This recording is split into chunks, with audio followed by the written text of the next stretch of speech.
Starscream here, and I am the Lord and Master of the Geekcast Radio Network. Don't tell Megatron. Today on episode 67 of the Cinema Geeks, we react to a heavy dose of Star Wars news and rumors. We discuss what could be next in the Nightmare on Elm Street, Alien, and Predator franchises. We react to the trailers for Life, Victor Frankenstein, The Martian, and The Hateful Eight. And we go over 2 weeks' worth of what we've been watching, including our thoughts on Straight Outta Compton, 50 Shades of Grey, and Terminator Genesis. All that and more coming up on episode 67 with the Cinema Geeks.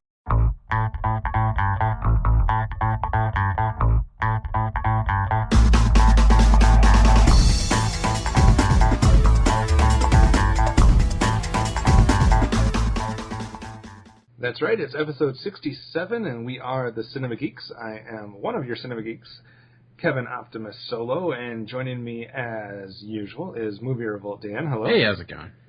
Not too bad. And our third Cinema Geekette, Hard Candy Mandy. Hello. What's happening? And we're back. We kind of gave you an extra long, super special episode last time, a mega-sized episode that I think ran 2-point-something hours, so we thought you guys might need a couple weeks to digest that one. so outside of giving you our Quentin Tarantino episodes, we kind of had a week off of the regular show. Also gave you guys ample time to get your votes in on who had the best film time capsule, and we'll go over that a little bit later, give a little bit more time for people to get their last second votes in. Not that they can do it now because this is a recording, but and then we'll go over that towards the end. But as we start every week, and just before we get to the box office, I'll give you guys a little heads up. We're not going to do necessarily a main attraction, so to say, this week. We have kind of 2 weeks worth of headlines and trailers and everything that Dan and Amanda and myself have been watching over the last couple weeks. So we're going to just get into all of that and try to keep your runtime of this episode a little bit lower than the last one. So there won't be a main attraction, but we'll be back next time with something special for you guys. So a couple weeks ago, we did make some box office predictions. I don't know if you guys remember what they are, but I do. And it was a good week for our predictions. So last time we recorded, Dan, you had the first Rotten Tomatoes prediction, and yes, I predicted that. I thought Man of Uncle would score rotten, but I was incorrect. Yeah, you said it would receive higher than 50, though, didn't you? I said it was in between 50 and 60%. So I thought it would be rotten, but not very much so. So I was right for a little bit, and then not so much anymore. So, what's it currently at? Do you know? I will pull it up real quick. See how close you are, because you were darn close there for a while. And then Amanda and I both had box office predictions. Amanda had Fantastic Four coming in the second place spot, which it did, and I had Mission Impossible: Rogue Nation staying at the number 1 spot, which it did. It is currently at 66%. So. Oh. Not just 6% off, so yeah. Like 4 or 5 reviews, and I would have gone my way. Right. And then as far as what happened in the last weekend, since we didn't make predictions for it, we'll still go over kind of what the status was, kind of to set the stage for whatever we're going to be making predictions this week. And coming in at number 1, smashing the box office this last weekend, the previous weekend, was Straight Outta Compton, bringing in $60 million in its first opening weekend. Mission Impossible dropped down to the second spot, bringing in $17 million. The Man from U.N.C.L.E. was the third spot in its opening weekend with $13 million. I think somewhat disappointing for those behind that project. Fantastic Four took the leap down to the 4th spot, fittingly, and pulled in $8 million, just giving it just over $40 million so far in 2 weeks. And then The Gift came in at the number 5 spot with $6 million. So anything from this past weekend that stood out for you, Dan, or anything that's shaping your prediction for next week? I just wanted to make note that, just to talk about how big of a failure Fantastic Four really is. and that's the fact that currently in 13 days it's made $45 million. In 13 days, Green Lantern made $94 million, and people thought Green Lantern was like a bomb. So it's like twice the bomb of Green Lantern. So I just to put in perspective of that much.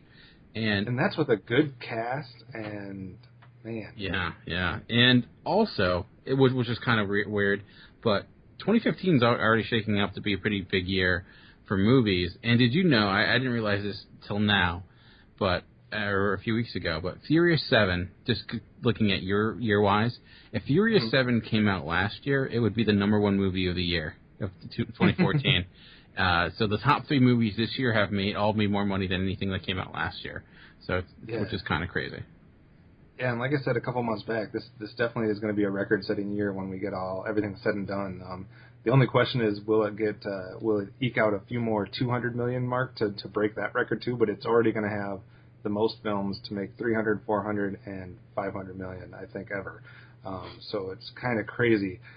I think you had it right, though, Dan, on your last episode of Talking in Circles. I think you mentioned it for Fantastic Four. Apparently the only people that are going to see that are people that had to go see it to review it. Yeah, exactly. The only people that are watching it are people who reviewed it, and that's about it. And maybe the cast, and that's only because they were forced to. So. But just like, and it was funny listening to you guys, because especially on Talking in Circles, you guys are all very much in tune with comic books and superheroes, etc.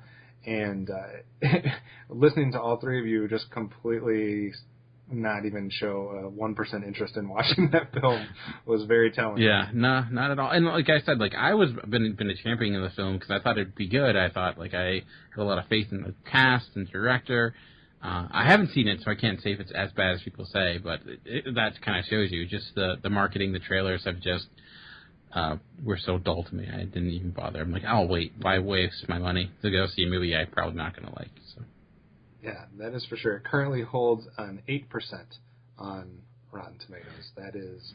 That's hard to do. That's legitimately difficult to do. I think, Paul Blart had the higher... A 6. Yeah. It had a 6 at some point. It's competing with Paul Blart. Yeah.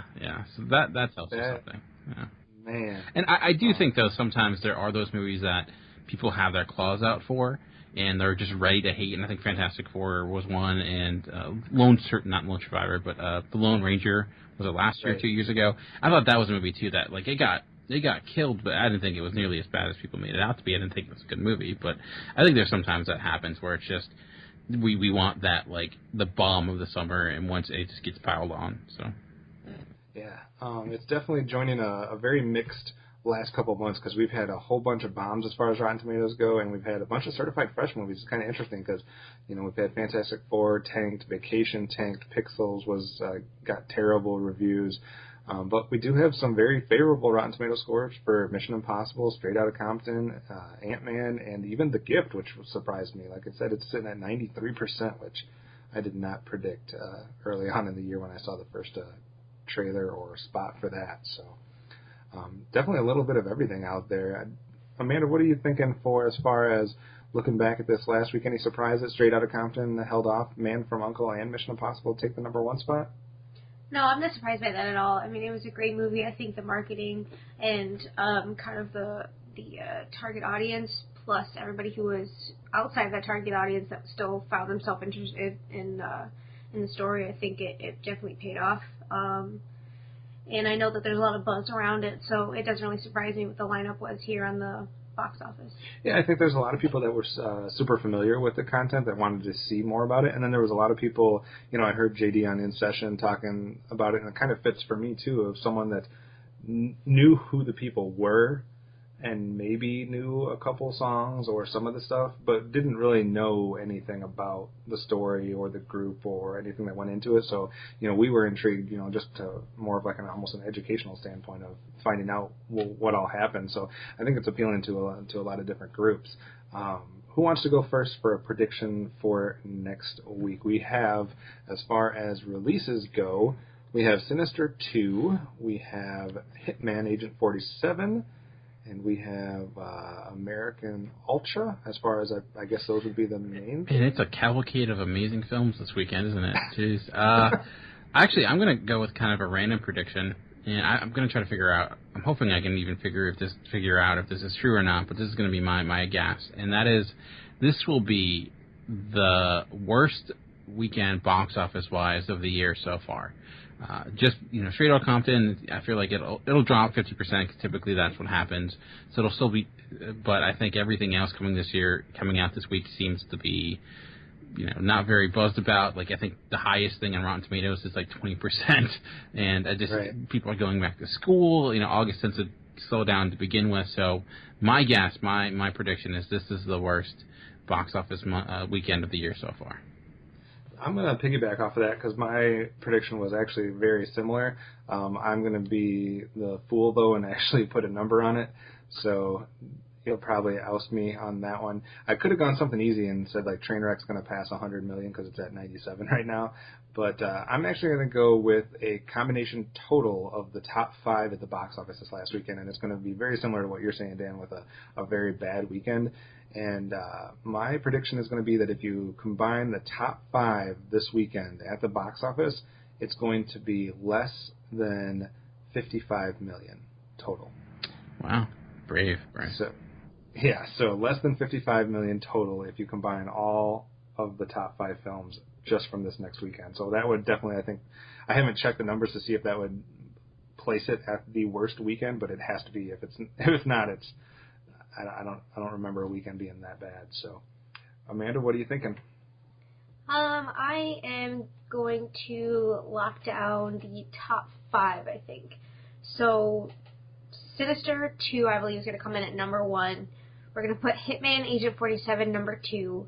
I think Man from U.N.C.L.E. is going to hold the number 3 spot. Mission Impossible is going to hold number 4, and then Fantastic Four bring in number 5. No, Straight Outta Compton. Oh, I meant Straight Outta Compton. You know what? Let's put Straight Outta Compton still at number 1. So then Sinister's 2, Hitman's 3, Man from U.N.C.L.E.'s 4, Mission Impossible is going to be 5. So Fantastic Four is going to drop out of the top 5. All right. So that is like we've been saying, that's a stellar list of movies to see. If you've already seen a couple of the good ones, there's not much to see right now. You'll have to try to catch The Gift, I guess, or Mr. Holmes, or something that's only playing on one theater screen wherever you're going to see your movies. Dan, any other commentary as far as box office Rotten Tomatoes go? I got nothing. So. All right. So, and like Dan said, the numbers are not good for the stuff that's coming out at all. So, just choose wisely, I guess, folks. So when you're going to the theater this weekend. Yeah, maybe don't go. Maybe save your money and wait to see some of these, because you're about to enter a season where you're going to want to see a whole bunch of films. So maybe save that for the next time out there, because like you said, Hitman currently has a 6% on Rotten Tomatoes. Whatever, I'm excited for that. I think it looks good. Sinister 2 has a 4. Yeah. And American Ultra has a 39. Yeah. So. Literally only stoners vote on Rotten Tomatoes. All right. All right, let's get into the news. There's a whole bunch of it, so we'll try to pick the best stuff here, and some stuff that I'm sure some of the people at Geekcast Radio will be interested in. It's all about franchises and reboots and sequels, because everybody loves talking about that stuff, right? No, nobody's tired. All right, let's start with Nightmare on Elm Street, because it was already rebooted once, right? Yep, with Jackie Earle Haley as playing. Yeah, so now we're going to go for a second reboot. So, Dan, what do you think? I mean, I'm not going to go into the article too much. I'm not super versed on the whole Nightmare on Elm Street franchise, but getting a second reboot, good idea, bad idea? Well, I mean, I don't know. I think it's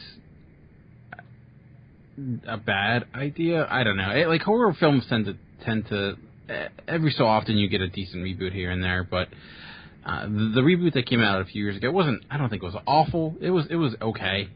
Jackie Earle Haley, I thought, was a decent Freddy. He was a little bit more sadistic, and that franchise kind of got more comedic as it went on. I don't know. I feel like a lot of these franchises have just kind of come and gone. Like, everyone we've seen so far tends to do poorly. The Friday the 13th, the Halloween, they try to keep them going, but they're just, I don't think the audience is there as much, and I just think that they're not really coming in with any new ideas. You kind of get stuck with just trying to recreate the old ones. So let it go, I would say. I would go thumbs down. We don't really need it.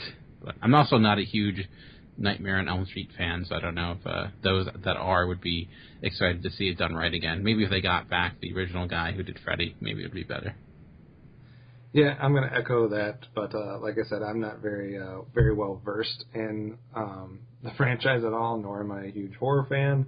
I mean, I remember somewhat, I guess, enjoying that one as a kid way back when, but I don't remember watching the first reboot, and I have no interest in seeing the second one. But Amanda, you are a horror fan. Yes, sir. So excited or not about this? I'm excited. I didn't mind the reboot. I own it. I've rewatched it several times.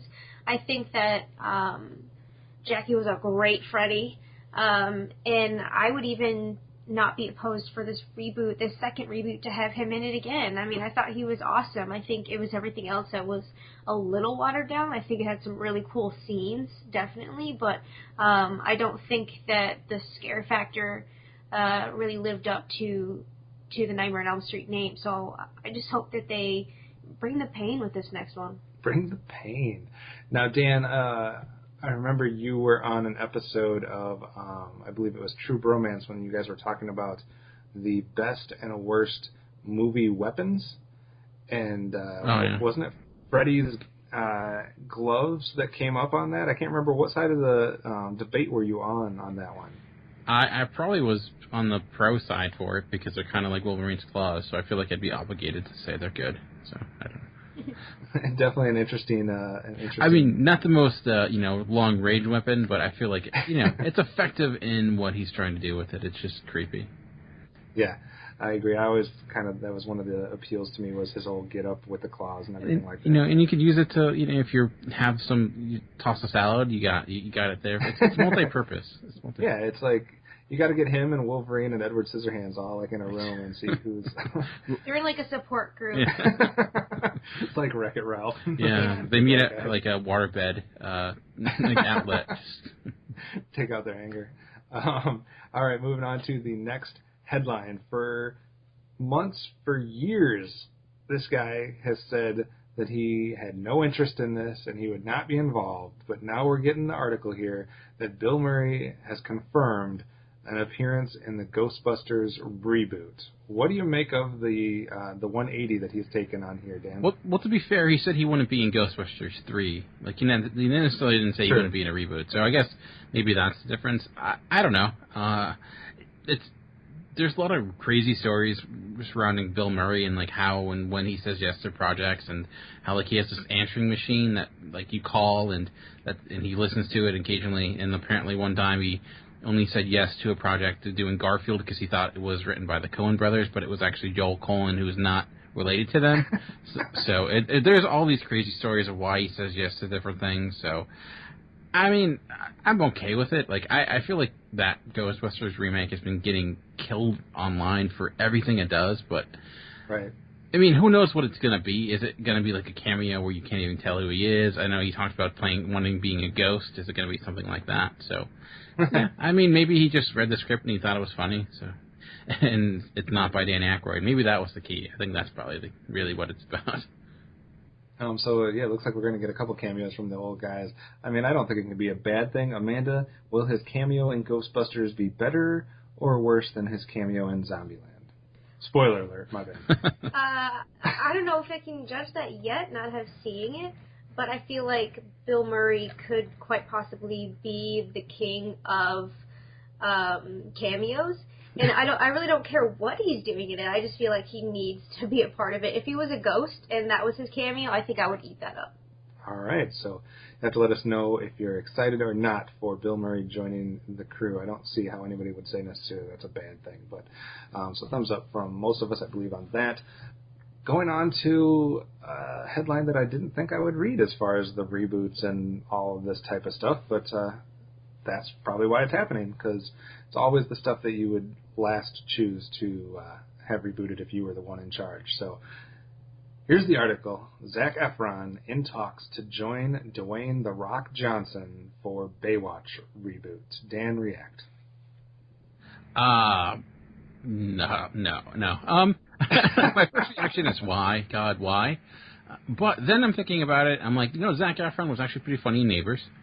And I thought 21 Jump Street, when I heard about it, was going to be awful. And that ended up being pretty good. So if this kind of goes along the same lines as that, like more comedic than taking it seriously, it could be okay. And maybe The Rock. I could see like The Rock and Zac Efron having good chemistry. I think they're both. It can be funny at times. So I think on paper it's hard not to be a little scared by it. But I'd be optimistic just based upon previous, like I said, just thinking along the lines of 21 Jump Street. That's what I was just going to ask, if you think it's going to be a reboot along the same lines as 21 Jump Street, and kind of go that comedic route, and like you said, like that humorous spin on something that was, did anybody watch that and think it wasn't humorous to begin with?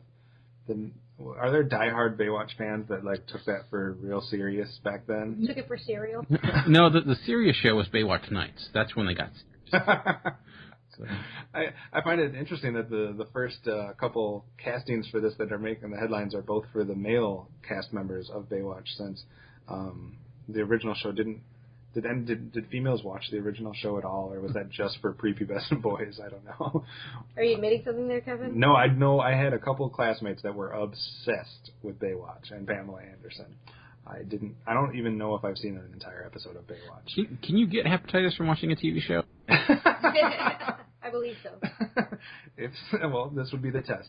Amanda, what do you think of Baywatch reboot, or just the idea of maybe a comic, make fun of Baywatch, and then put The Rock and Zac Efron in there?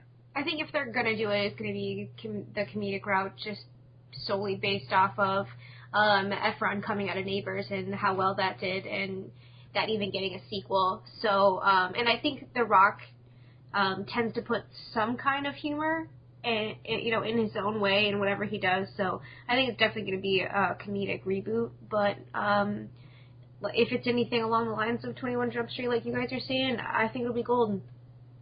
All right. Moving on to the next one. I thought the Baywatch article would be the worst article that I had to talk about this week, but this one definitely one-ups it for me. And I'm just going to read it word for word so that the listeners can kind of react on their own, and then we'll give them a second and come back to this, though. The article reads, Godzilla movies writer promises bigger and even better sequel. Yes, that is what we said. So we're talking about a Godzilla sequel, and he's saying bigger and even better. And we can only hope. Well, I mean, that is literally saying something that would almost be impossible not to follow through with. I don't know. I question who this guy is talking to or what circles he runs around in, because in the article, and this is a quote, the response to the first film was really exciting. I'm not going to continue with that line. Who was reacting exciting to this film? Dan, did you like this more than everybody else did? I liked it. I didn't. I thought it was, like most people, I thought that the aspects that dealt with Godzilla and Bryan Cranston were good, and everything else, Aaron Taylor Johnson and whatnot, was pretty bad. But it did overall get a pretty positive reaction, at least for the most part. I forget exactly what it was, like on Rotten Tomatoes, but there were its supporters, really strong supporters, who thought it was quite good. I mean, it's not like the biggest and the best hit of that year, but it also did really well box office wise. So maybe he just he's some sort of blocker on his computer where like all the bad reviews go away and he sees the positive. But that's not the worst idea to do. No. Some people it might be a good idea. Maybe we can do it for iTunes. I don't know. So I guess man. He could have also just been, been really just talking about making it better than last time. I don't know, but I don't think necessarily it was a movie that was hated upon a great deal. I mean, it had its detractors, but it was overall pretty decently received, much better received than previous Godzilla films, at least. It has 74% on Rotten Tomatoes. That's pretty good. It's a decent, it's a B-. So. Yeah, that's not bad at all. That's actually higher than I thought it was. I guess my other question to go along with this article would be, are they going to make the same mistake that a lot of other franchises make and include too much in the sequel? Because the last part of the article says that it's suggested that Rodan, Mothra, and I might say this wrong, Ghidorah would all appear in the sequel? I don't know. I mean, I guess at least with if you're adding in monsters, you don't necessarily need to have an origin story for them. At least hopefully not. So maybe it won't be as bad. But I thought they couldn't have some of those because of rights issues or something like that. But maybe that was just rumors and speculation. If it's less Owen Taylor Johnson and more monsters, I'm okay with it. I mean, I think maybe they found the right formula, because if you add more and more monsters, you're just going to be forced to have more monsters on screen at some point. So and maybe they'll have one fight in the daylight. That'd be nice. Maybe just one. And maybe they won't have to, instead of cutting to humans during the middle of it, they'll have to cut to the other monsters. So it'll still be a win. Amanda, any excitement over Godzilla sequel? No, not really. I didn't even see the other reboot, I guess we're going to call it. I did not hate the Matthew Broderick joint, though. I dug that. And the little babies in Madison Square Garden. I was like, yeah, this is awesome. But I did not see this most recent reboot, and just based on all the awful things I heard about it, I'm like, I could care less. So this one as well, I guess if this comes out, I'll have to watch the other just to compare the... You'll be rewatching the first one on your own. Rewatching? I haven't or seen watching it the first one on your own. All right, moving on to the next article, all about the Lego Batman movie. First of all, Dan, before we get to the article, what are the chances that the Lego Batman movie is going to be on par with the Lego movie, or do you feel like it's automatically somehow going to be a step down as far as reception and success? Since Phil Lord and Chris, Miller are not attached to it, I think the possibility is very low. And I felt like what made Lego Movie great was the assortment of characters. And if it's just Lego Batman, I don't know if you're going to get that. So I think the chances of it being good is, better than or equal to the original Lego Movie is near 0%. Honestly, not to be a negative Nancy, but I don't. God, I know. The chances that TFG and Mike likes the Lego Batman 120%. Yeah.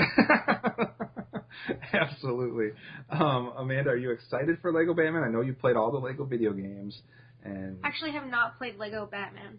Oh, that's the one that you haven't played. Or Lego Star Wars or Lego Jurassic Park. I'm just an idiot. Yeah. So as far as the movie, though, there's like 1,000 Lego video games. That was a dumb statement by me. There's no way anybody could play them all. I have played several, yes. Excitement for the Lego Batman movie?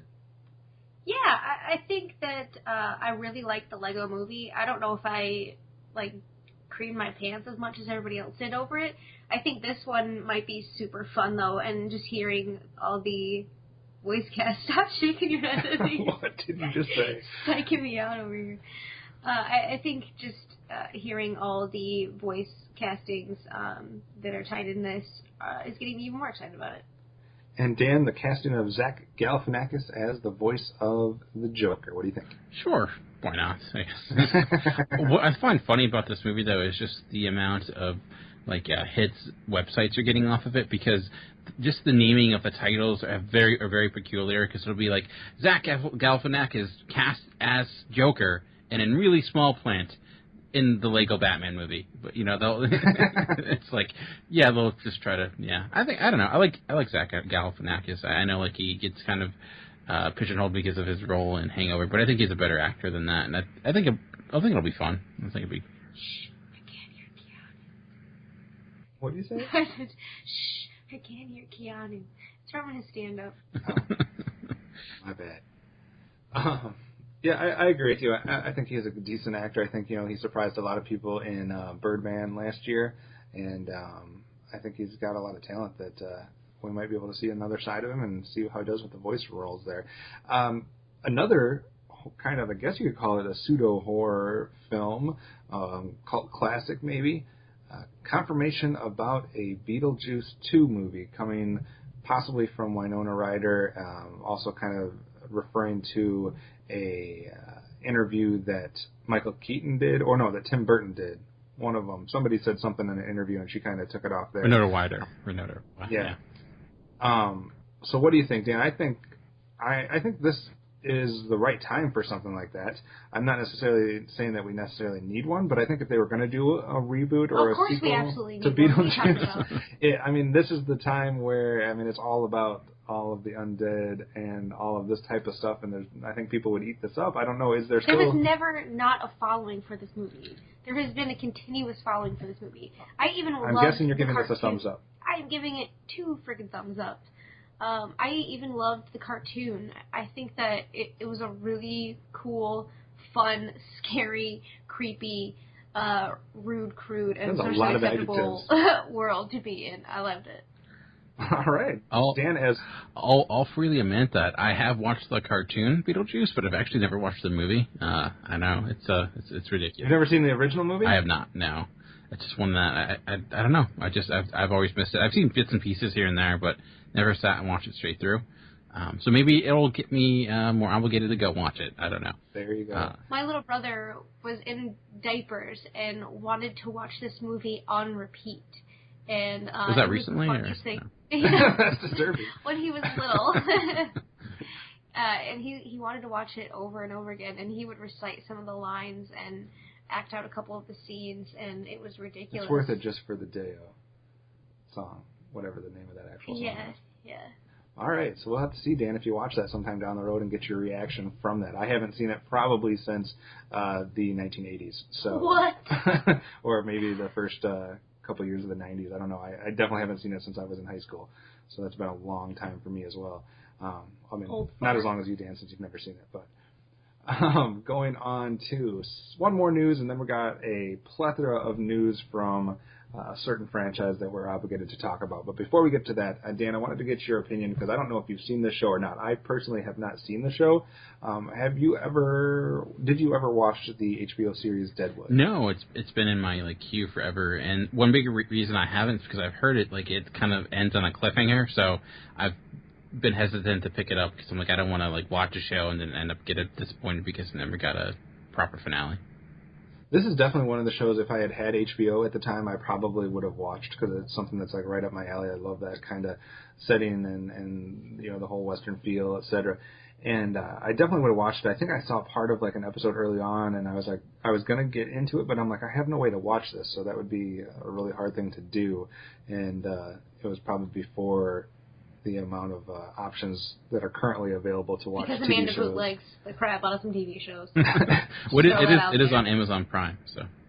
There we go. So, I might have to catch up to it, too, but like I said, same kind of thing that you were talking about. The inconclusive end makes you wonder if you want to invest your time in something that isn't going to have an ending. But look at Heroes.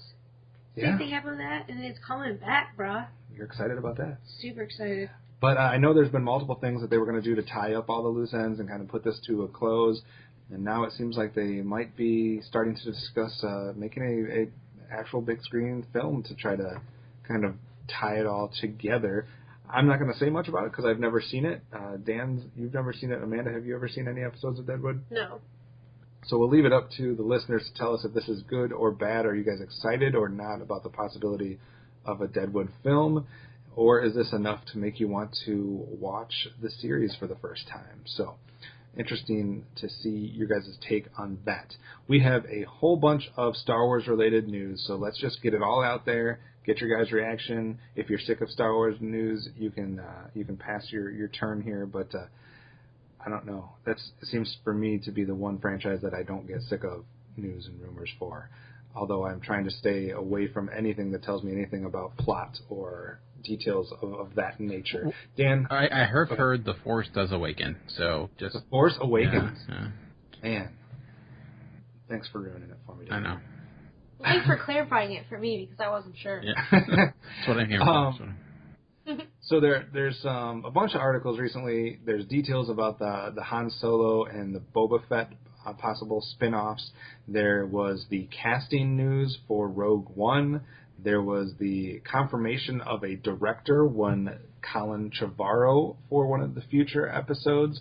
And there was also one of the first images for Rogue One, kind of giving you the cast and maybe a slight look at that. Dan, did any of that stuff pique your interest? Are you keeping up with any of this stuff, or are you trying to avoid everything like the plague? I'm not really avoiding it, but I'm also not ticking it out. I did see the image for Rogue One, which it does look intriguing. It's kind of weird to be get excited about an image, but I do just the way they're going for it. And if you like compare that image to like episode 1 and 2 and 3, it just that one like they look like real people compared to the previous one. So and that cast just has me excited. Like mostly Ben Mendelsohn and Felicity Jones, like that. They're getting like legit actors for these roles that are, not necessarily mainstream Felicity, I mean, they're Oscar nominated or known well in the movie world, but they're not like Brad Pitt or more movie star type of level. So I'm really liking what Disney is doing with Star Wars. I mean, I think they have really taken it, and they may be oversaturating it with the amount of movies they're doing, but I feel like they're at least putting a lot of thought and getting a lot of talented people to make sure that these movies are actually good. Hey, Liam Neeson was in episode 1. Just I'm not saying they were void of that. I mean, Ewan McGregor is a good actor, but there's also they fooled us once. Yeah. The rest of the cast did get disclosed too, as well as the ones you mentioned, Felicity Jones and Ben Mendelsohn. You also have Forrest Whitaker, Alan Tudyk, and Mads Mikkelsen, amongst a couple other people, which to me just makes the cast even more. Mads Mikkelsen's like my favorite actor right now. Like everything he does, I'm especially like him in Hannibal. So that has me super excited that him and Ben Mendelsohn in the same film in the Star Wars movie. I'm in. So Mendelsohn, I think, would make a great Star Wars villain. So hopefully we'll see. Yeah, I think I'm a big fan of Mads Mikkelsen as well, so I'm definitely excited about that cast. Before Amanda chimes in, Dan, any thoughts of the attachment of Colin Trevorrow to one of the films now, too? I think it's too early to make a declaration of him as a director. Like, he's only done 2 films so far. I like Safety Not Guaranteed. Jurassic World was fine. It was hard to tell, like, how much it was him, like, how much of an input he had in that. I thought he had some decent moments overall. But I don't know. It doesn't really excite me or not excite me. It does seem like what's happening now is like you're getting a director that has like one good indie hit, and then suddenly now they're getting put in every big film. But I do like they're at least diversifying with directors at least. Yeah. Like I said, like you said, there's not a lot to judge him on, so I'm kind of indifferent as well about, a lot of people are kind of either going crazy in a good or bad way over this, and I think that's, let's let the guy do a couple films before we go crazy on him being attached to. I mean, the guy who directed, who directed Empire Strikes Back was what? How many movies did he direct? Ivan Kershner. And after that, so I feel like in a way these are movies that are not to be, but will a lot of ways probably direct themselves, kind of like Marvel Studios films. I wonder how much say these directors are actually going to have. True, that's a good point. Amanda, any excitement over any of the Star Wars news, or are you biting at the chance to talk about the next news story? I just want to see the movies already. I'm kind of sick of talking about it. I just want it to be here. I just want to watch it and enjoy it. I don't want to hear anything more about it. I want to watch it like 4 times already. All right, what's your one-upper? All right, so we'll have to wait. I'm sure it's just going to ramp up here as we get closer and closer to December. I don't know how I can ramp up anymore. It's going to ramp up when we're standing out in the cold at whatever time it is that night. You'll just get like a Dunkin' Donuts Star Wars, coffee mug, and that's when it's really when Taco Bell has their Star Wars cups, and that's when it gets really serious. So those cups are so inconvenient. By the way, they're so impractical. Taco Bell. The ones where they have like the thing that you put on top. That's like the figure that has like the hands, and then like that the straw. That was like way back in the day from like pizza. Yeah, I don't know. I don't know those. I had a couple of them, and it was impossible to put in any type of cup holder because it was so top heavy that it was just going to flip over and pop would be everywhere. So you would be trying to put that in a cup holder in your car. I would be. Not ashamed. They're for 5-year-olds sitting in front of a TV watching Ninja Turtles, okay? They're not for grown men trying to put it in their car. Well, then I do not have any of them in the basement. That means he has all of them. No, I didn't. They're in the attic. Let's be fair. All right, moving on before I get thrown over the bus anymore. Under, over, on the bus? Both. That's what I feel. All right, Amanda, I know you're stoked about this one, so we'll get right into it. Predator. The new Predator movie's fresh perspective will reinvent the franchise. I think he's still going to be one ugly motherfucker, no matter what it's in. But I'm super excited. I love the Predator franchise. Ever since I was little and saw the first one, I've been hooked. I think the Predator is such a cool creature, such a cool character. And even though he doesn't, really talk that much besides what he's mimicking, I think that he's super dynamic and has a lot to him that, you can glean from watching him and watching, all these things that he does and his interactions with humans and the other aliens that are like him. The only one that I didn't really dig was Predators with the Adrian Brody, Michelle Rodriguez, I think was in it, joint. That was a little boring where they're actually on, like, the Predator's planet.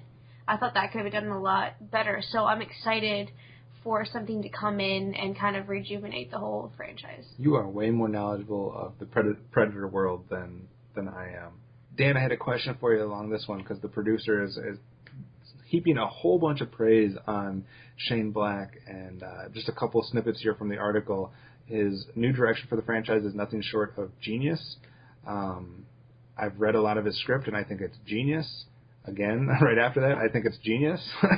And then amazing writer-director, and then here's the one that'll either rub people the right way or the wrong way. This is the most entertaining way to reinvent a franchise. I mean, he's the guy who wrote Iron Man 3. I like Iron Man 3, so... I do, too.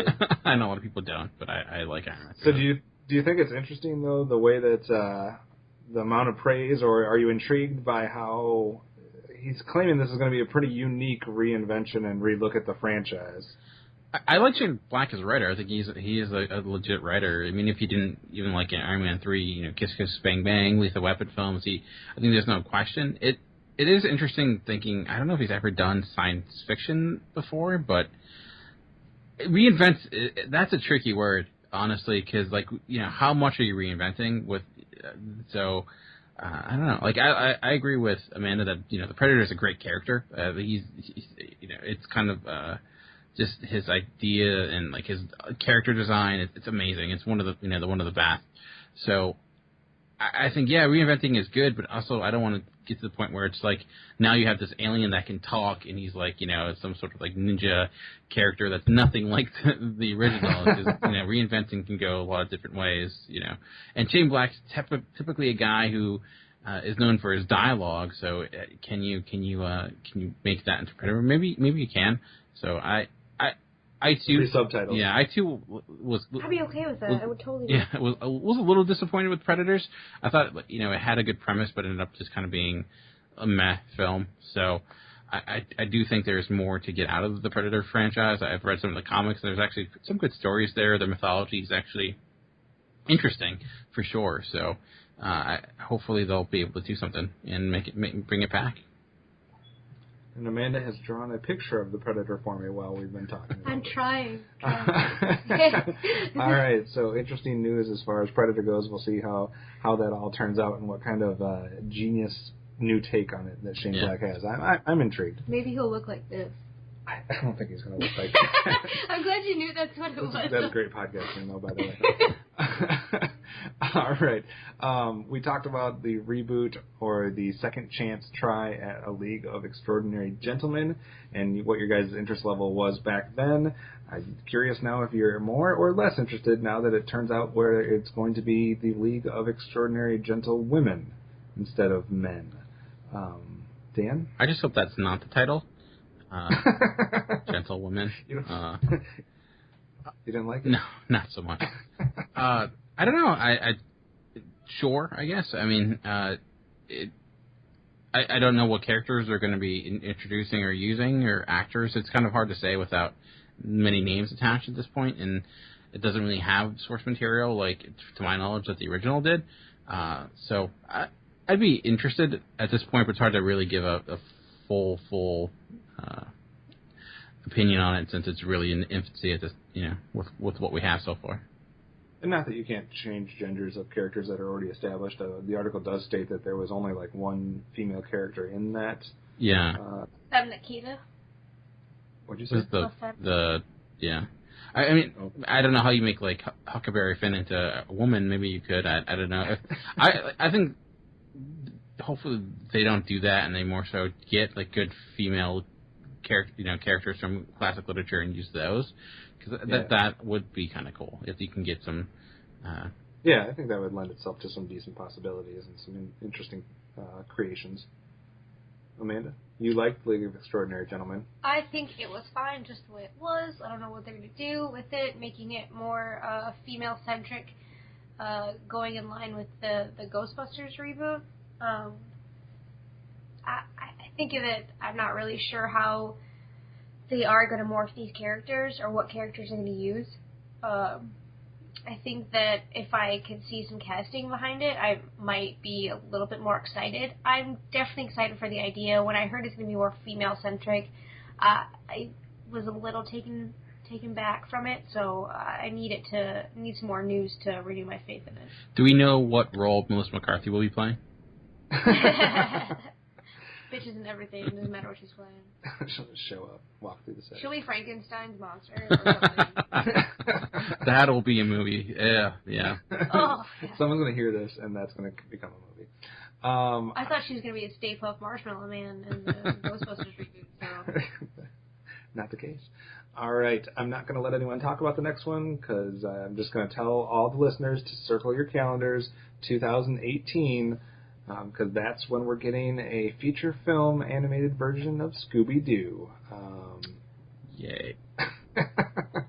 Because 700 direct-to-video animated films are not enough. So it's going to be an animated film, not live action? Yeah, it's going to be animated. All right. It's exactly like all the stuff they're releasing to DVD, except it's going to be an actual big-screen feature film. Sure. So, that's just terrible. Going back to something else that probably will end up being terrible as well, it may be a project that's been talked about for 15 years, but apparently it's gaining some steam. We're talking about Zorro Reborn. Dude, the Mask of Zorro was the shit. This is a specific story that's, I kind of guess, been in the works, like I said, for about 15 years. It's been up, it's been down, it's going to be made, it's not going to be made. Man, the legendary sword swinger relocated to a post-apocalyptic wasteland. What? Is the... Sorry. It's Mad Max, but it's Zorro playing the role of Mad Max, I guess. Oh, wow. I don't know.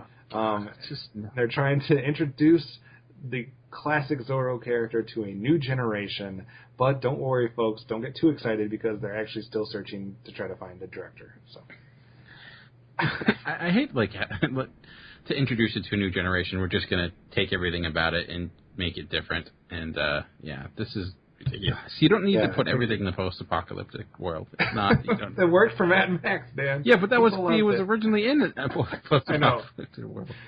I feel like that's what's happening, though. People are like, Mad Max got a lot of great reviews. It was in a post-apocalyptic world, and it had a female lead. So every movie is trying to do one of those two things. It's like, let's either set it in a post-apocalyptic world, or let's focus on a female lead, which I'm fine with. There needs to be more of them, but, man. Let's do the Andy Griffith Show, but in the apocalypse. Some deformed creature whistling down. But man, I don't know. Is there anybody that is there a fan base for Zorro still these days? No, I mean, not to my knowledge. I mean, they're talking about introducing it to a new generation. I don't even think it was successful or popular with our generation. I liked that one. The one in the 90s did pretty well. But yeah. Catherine Zeta-Jones. I actually watched the original, the TV series, the classic TV series, a lot with my parents because they liked it a lot. But yeah, I mean, I don't necessarily think it's like it's got some name recognition, I guess, so that's worth something today, I guess. Who doesn't know that frickin' Z slashed with a sword in the That's true. Pretty iconic, I guess. Not giving it enough credit. I'll calm down. Calm yourself. Don't Zorro, man. Come on now. Last news story is promised, guys, and then we're going to get into some trailer talk, and that is Prometheus 2 is rumored to come before Alien 5. I don't even know if I can keep track of what's what in that franchise at the moment. I'd have to probably rewatch everything. Dan, is that interesting? I'm one of the few people I feel like that like Prometheus. I did too. I like Prometheus, but I'm trying to remember all of the Alien movies plus that and place them all chronologically in my head. I don't know where Alien 5 is even going to fall or who's doing what. I don't know. Because it's like Prometheus is kind of a prequel, but then it's like, well, it really isn't. I don't know. It's kind of crazy. I'd rather see Prometheus 2 before Alien 5, so I'm perfectly okay with this. Let's talk about Prometheus 2 landing in 2017 and Alien 5 landing in 2018. So we will see. Amanda, excited about more Aliens and Prometheus and all that? Have you seen Prometheus? Yeah, I saw Prometheus. The creepy self-abortion scene at the end, pretty nasty. Messed me up a little bit. I wasn't a huge fan of that movie. I thought it was out there, definitely. I liked how it kind of had those ties into, Alien, but the only time I really like Alien is when it's Alien versus Predator. So, again, oh my. I'd rather see Predator, but if it you don't hear cool, that every day. That should be a game we play. What movie can we make better by adding the Predator? And it would be yes. I'm winning that game every time. She's already got a slew, probably already picked out. Lincoln, that'd be better with the so Predator. Oh man, Castaway. Anyway, all right, let's get into some trailer talk. We're not going to talk about all of them, but they're all going to be linked to on the website. There has been 20 new trailers since the last time we discussed trailers, so I'll just give everybody a chance to talk about one or two that they're excited or very much adamantly opposed to. Dan, we'll start with you. A yay or nay for a trailer. What do you got? I feel like kind of have to start with it since we are talking about Quentin Tarantino right now with all of his films, and that, of course, is the trailer that finally came out for the Hateful Eight. Right. I will say that the first time I watched it, I was like kind of let down. I was like, that was a little disappointed. It didn't really have the style I was expecting. It seemed, I don't know, a little uneventful. I've watched it like 5 times since then, and I do like. On a cinematic standpoint, I do think it looks gorgeous, and it does seem like it's going to be more classics, something like Django, which was kind of cross-genre, so I'm interested in it, of course, but still, I was expecting more from the trailer than we got. I'm still giving it a thumbs up, but I'm a little bit more hesitant than I was before I saw it. I'm going to give it a yay as well. I mean, I can kind of see exactly what you're saying.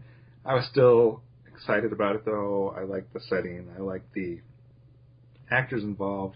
My apprehension, I guess, comes slightly with the Samuel L. Jackson character, and I'm going to try to not form any opinions until I see it, but I'm somewhat worried, and I'm sure we're going to get into this as we kind of wrap up the Tarantino spotlight, but I don't know, I'm somewhat worried about how he's been portrayed in a few movies recently, and Not that it's bad that the way that he's been portrayed, but it's almost borderline too comical for me in a few films in the last couple of years, and I'm just kind of apprehensive about what his character is going to be like in this film. But I'm still excited about it, and like I said, the whole cast and the setting and everything, I'm still on board. Amanda, how did you feel about that trailer? I think I'm on board, but I think I felt much like Dan, where I was a little disappointed. I didn't feel like there was a whole lot going on, and I'm hoping they're just saving the good stuff, rightfully so, for the actual film. That would be unheard of these days. All right, Amanda, what do you got? You got one that you want to shout out in a positive or negative way? I'm going to go with another positive. I am super stoked for The Last Witch Hunter. Even these new trailers, I'm like, yes, this is everything that The Seventh Son should have been. And Vin Diesel's on board, so of course I have to be on board. I think it's a really cool premise, and, I dig that genre anyway, so I was hooked at that. And I'm really digging these trailers that they're putting out, too. All right.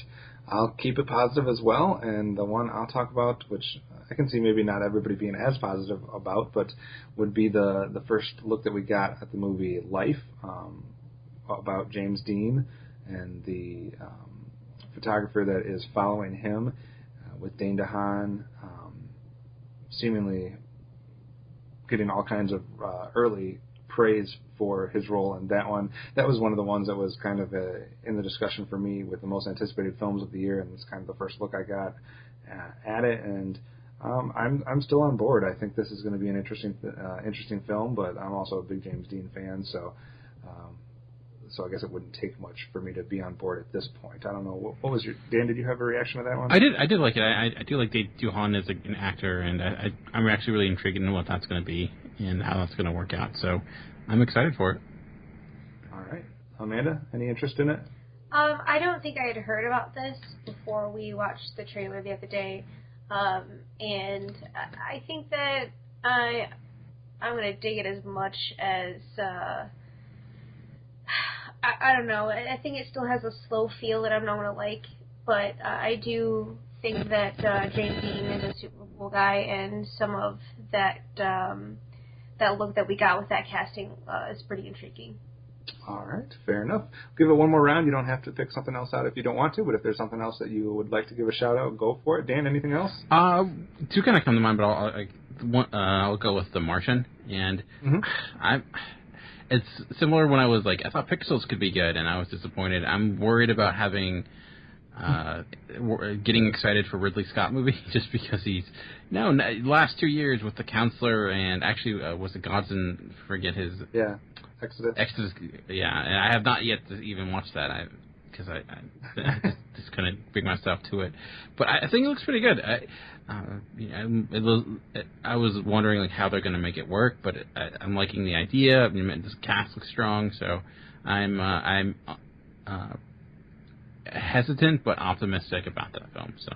Yeah, I'm a lot the same way. I can see bits and pieces of a lot of great films in there, and I'm just hoping that it all comes together to be a complete story and a complete experience. Yeah. My biggest concern is that it just be like another survival film, and like just that we've kind of seen time and time again. So, and will it be able to separate itself or not? Yeah, just exactly.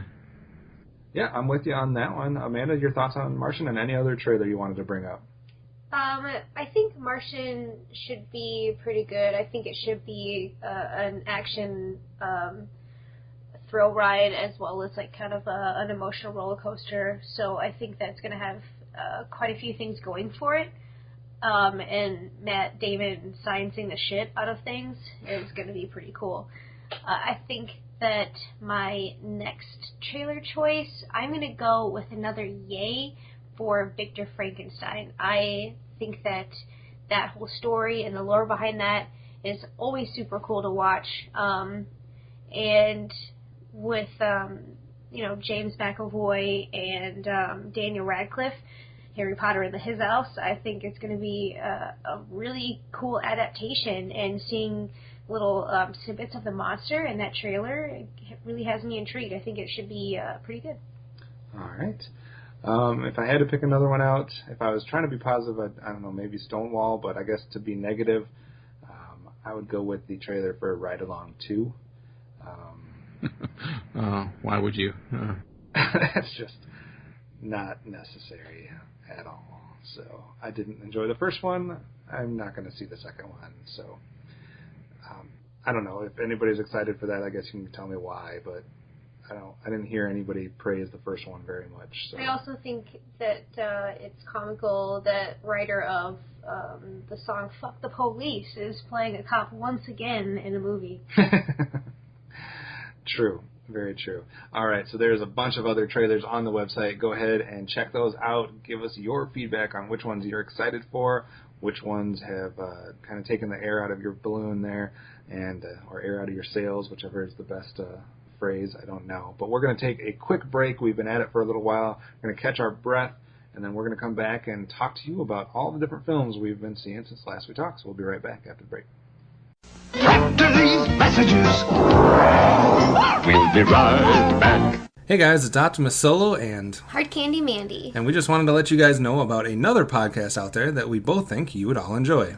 It's one of both of our favorite shows to listen to, and it's none other than the True Bromance Podcast. True Bromance is a movie podcast hosted by longtime friends Hyro and Barry, and if you like to smile, laugh, and just be genuinely entertained while listening to movie talk, then this is definitely the right show for you.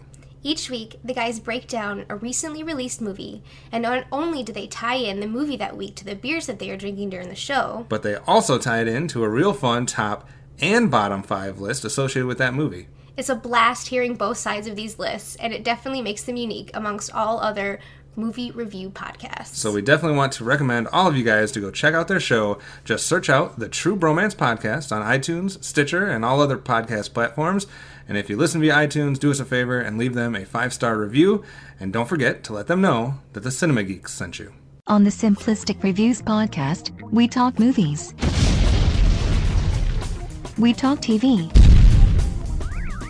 We talk... Hello, Julie, what the heck are you doing? Trying to make our spots sound more exciting by adding explosions. Yeah, I'm pretty sure you could have got the point across with sound effects, not the real thing. Car.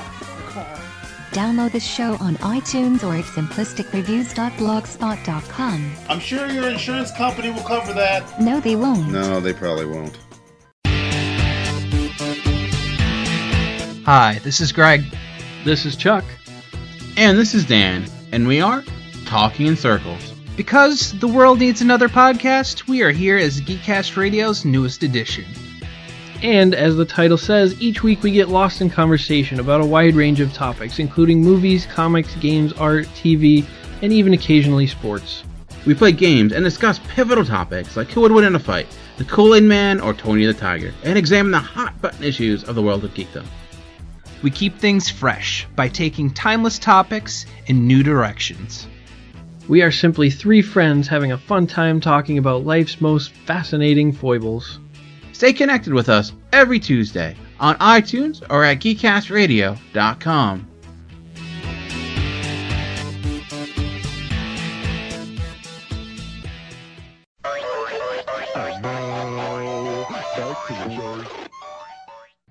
Thanks for sticking with us. It is time to get into the What We've Been Watching segment in lieu of a main discussion, because we have probably about 10 to 12 films to talk about total, I would guess, if you're adding up Amanda, myself, Dan, and our homework assignment. So we're just going to get into all of that and see where it goes. We're going to start with a film that achieved something that is pretty hard to do in my book. I don't know, Amanda, in your film-going experience, but there has hardly ever been a time in my life that I have stopped a film before it ends. I'm not talking about walking out of the theater, which I don't think I've ever done, but as far as watching a film on DVD or something and just not stopping it because I had to go somewhere, not stopping it because of some type of an emergency or because I ran out of time, just stopping it because I couldn't take another second. And that would have been one of our rentals from this week called Miss Julie. Dan, have you seen this one? Never even heard of it. Okay, that's good. Colin Farrell, Jessica Chastain. Colin Farrell, Jessica Chastain, and that's basically it. You don't need to know about anybody else that's in this. It's a period piece in which they are kind of playing this little cat. Jessica Chastain is basically trying to seduce Colin Farrell, who is one of the paid employees of this household or whatever. Right in front of his wife, his fiance or something like that. This movie was absolutely agonizingly painful for about the first, I don't know, how much did we get into it, a half hour? 20 minutes maybe. We got about 20 minutes to 20 minutes or so into this, and we had to stop it. I guess what happened was that we were so in pain, and then we ended up reading the summary on whatever, Rotten Tomatoes or something, to see kind of what route we were going to go for the rest of the movie, and it basically told us that we were going to continue watching exactly what had gone on for another hour and a half. Like weird shit, like her making him kiss her boot for no reason, and it had like mud and stuff all over it, and it's just a lot of weird power and control struggle back and forth between the two. Which, if it had been intriguing for the first 20 minutes, I guess we would have stuck around, but since we didn't enjoy the first 20 minutes of the struggle back and forth, knowing that it was going to be an hour and a half of the exact same thing for the rest of the movie, was not enough to keep us watching that. So Miss Julie earned a stop 20 minutes into it, which I don't ever do that. So that was a milestone, I guess, for us. So I guess we can't rate it since we didn't see it, but I would not recommend that to anybody. And if anybody out there has seen it and enjoyed it, please let me know what happens to the rest of the movie that made it so enjoyable. Dan, what's something that you watched? One thing I did watch, I caught up with one summer film from 2015, and that's Terminator Genesis. Yeah. I'm not going to say a great deal. Mostly everything's been set out, and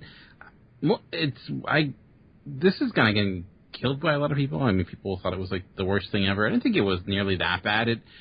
I do think the plot is convoluted, and the time travel thing just kind of gets kind of crazy. And Jai Courtney is not the best kind of race. What you say? What you say? The only Jai Courtney fan on the planet is sitting here. Really? Wow. Okay. Well, I'll even Jai's my boy. Even Emilia Clarke, who I like in Game of Thrones, I thought was kind of not great as Sarah Connor. I think Arnold, though, I did feel like this is the best thing he's done since he's come back. He still had some of that charisma that pulled him through the other films. I mean, it's nothing near the level of Terminator 1 or 2, but I think it's on par with the third film. It has its moments. Its action's okay. I do think its big twist does get completely ruined by the trailer. Like that, it may have been much more effective if I didn't know it was coming and have been looking for it the entire time. And the action it had moments, but at times where it was like there's this gigantic chase sequence on a bus, and I guess I didn't even get where what the chase was even what's the purpose of this chase? Where are they even going? What is their end goal here? So it was it had some of the Terminator versus Terminator fights were fun to watch, and I did like the new design of the new Terminator. I thought that they did some interesting things with it. So I think it's mediocre. It's probably the worst thing. I don't think it's awful. I think it's better than Salvation, which I think is pretty bad. But I'd give it a 5 out of 10. So I want to give it a recommend, but I don't think it's necessarily, it's... What did you think of the first 20, 25 minutes? I felt like it was a little too self-referential, and it had all the callbacks to the previous films were, I mean... I thought some were okay, some were better than others, but when you do that for me, I just want to start watching the other movie. And I just rather go back and watch Terminator 1 and Terminator 2. I like the idea of that, though, of the concept of kind of playing with those timelines, but I thought they could do some better things. I also was thinking, if you're preparing all this time for these moments, do you think you'd be better prepared? Why not give Terminator, why not just give Arnold the gun that kills the Terminator? I don't know. There's always been so many times in that franchise where I've been like, well, if you have the ability to do this, why don't you just do this? That's the bad thing with time travel. It gets a little murky, for sure. Right. But, yeah. I mean, I did like the first half, I think, more than the second half for the most part. But, yeah.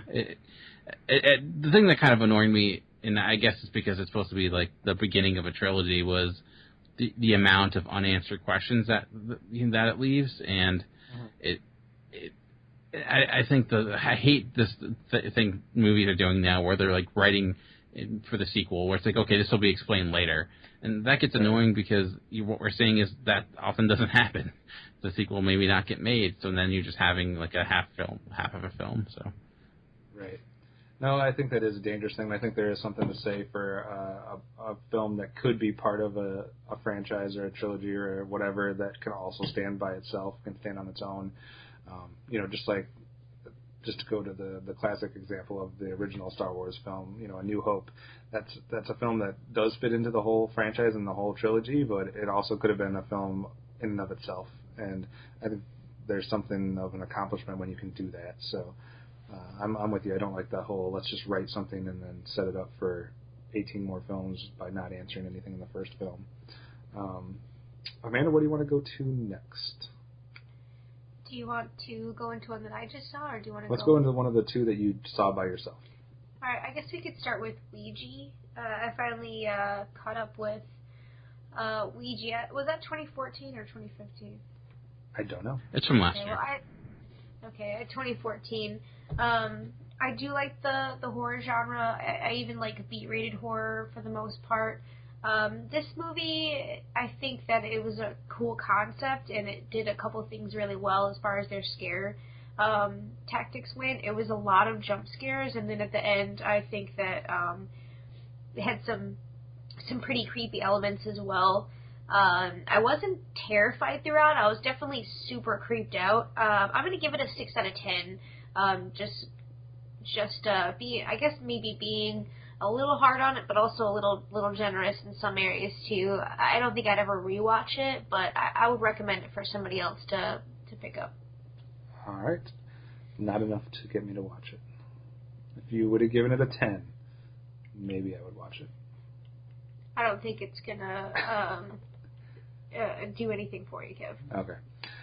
Dan, what else did you see this last couple of weeks? I hate to keep the negative train running, but I kind of have to with this.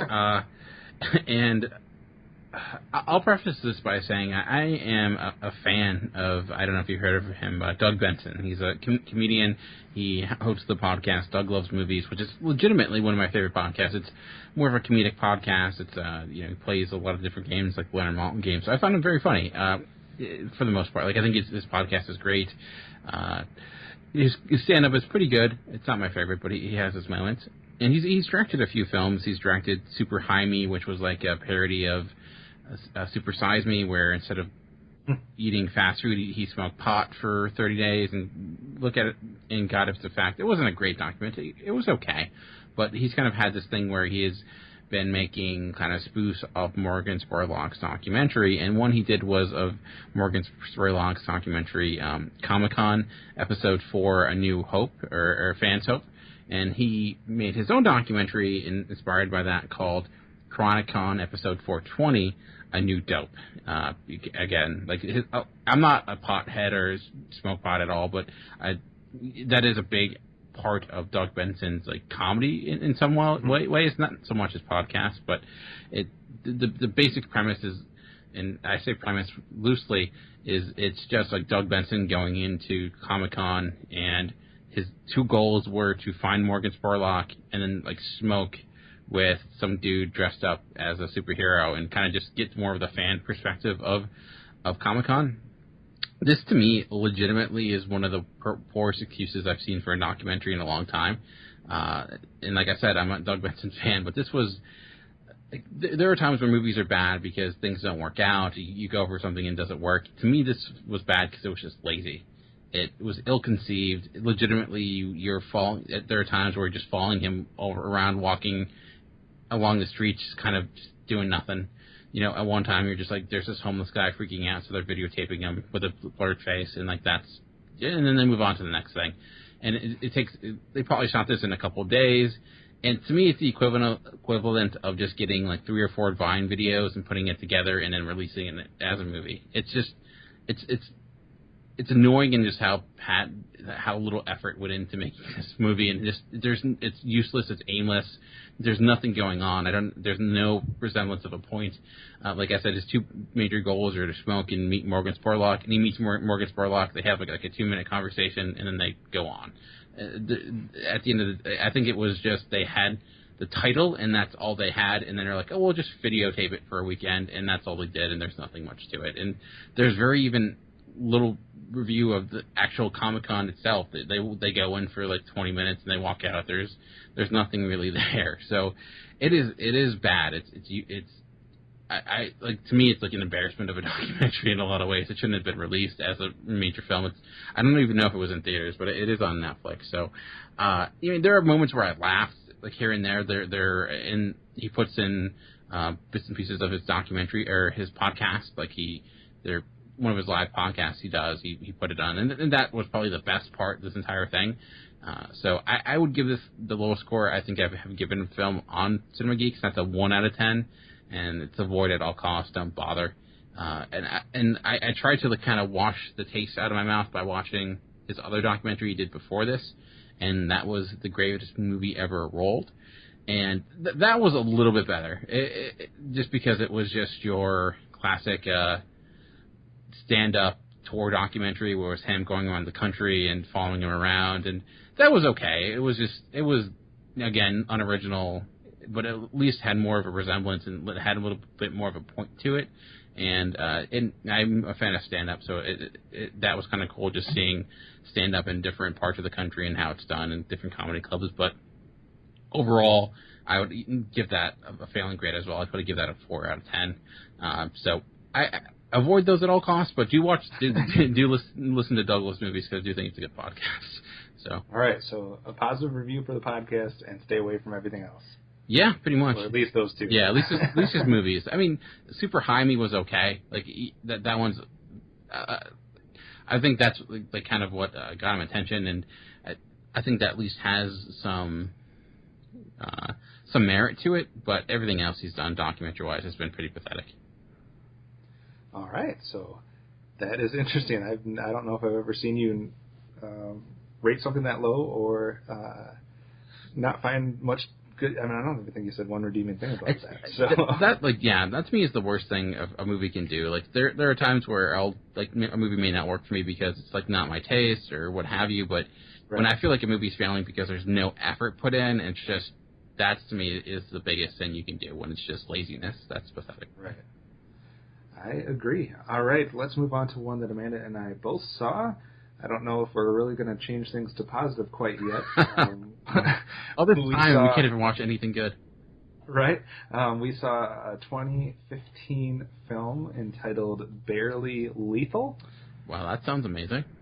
Starring Samuel L. Jackson. Sansa Stark. Sansa Stark. Haley Stanfield, is that how you say her name? I don't know. And Jessica Alba.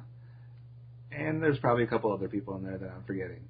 I was somewhat fooled by whatever... The guy that's in Me, Earl, and the Dying Girl.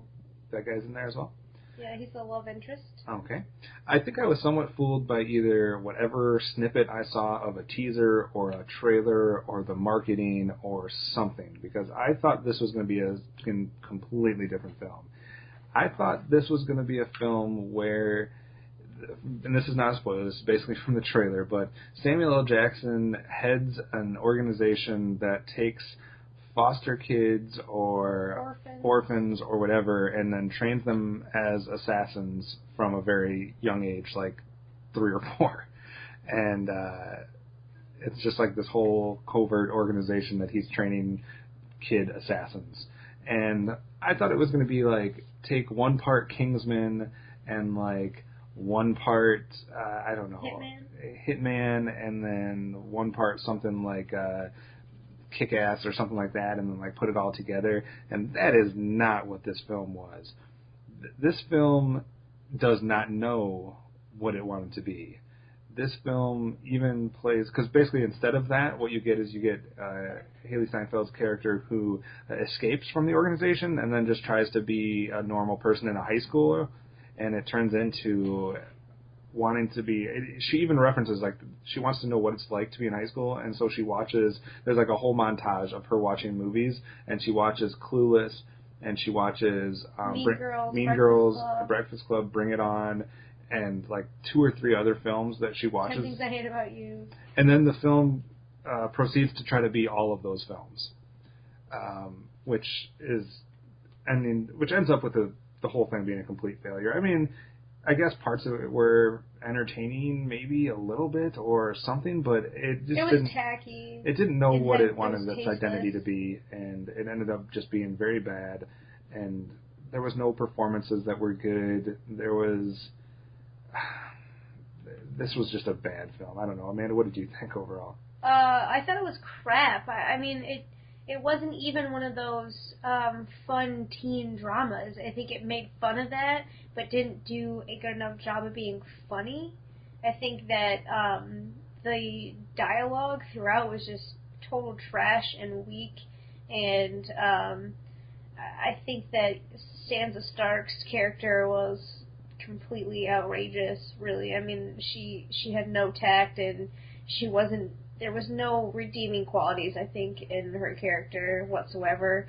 And I don't even think the action was that great in it. And I think it was, supposed to be centered around an action feel. Yeah, it definitely took place in a high school that I've never seen, as far as kids act the way that they did in this high school. And even the parents were awful, facilitating drinking and partying. It was all and the stereotypes. It took every type of parent that's ever been in one of those movies and then just exaggerated it to stupidity levels. I mean, this movie's not good. Save your money and save your time. I would give this one a 3 out of 10. What about you? I gave it a 4 out of 10, being kind of generous, because I think it did have a couple funny moments, but that's about it. All right. Amanda, what about, I know you had 2 other films that you saw on your own. Why don't you talk about one of those real quick? I think I only saw one other. That by myself, and that'd be 50 Shades of Grey. So I finally got to experience that. I definitely didn't want to give it my money in the theater, but I did rent it just so I could give my take on it, my own review.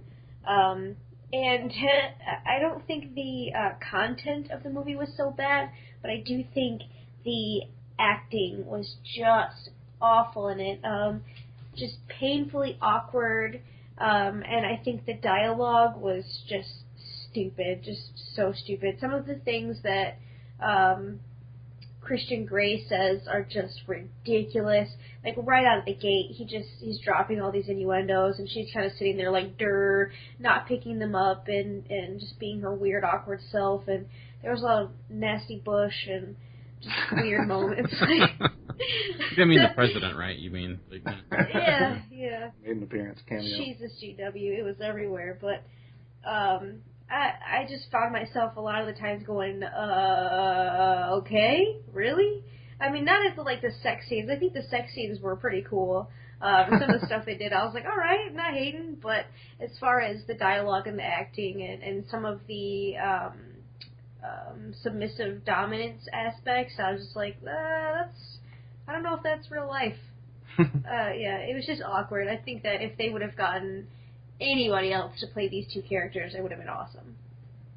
All right, so rave review, and what was your score for 50 Shades of Grey? I'll give it a 5 out of 10, just because it had it did have some cool steamy scenes, but at one point, when she goes in the Red Room, she's touching all this stuff, like whips and stuff that ties people up, and I'm just like, oh, bitch, are you just going to act like that doesn't need to be Lysol before you touch it? It was just, I just didn't feel like it was real.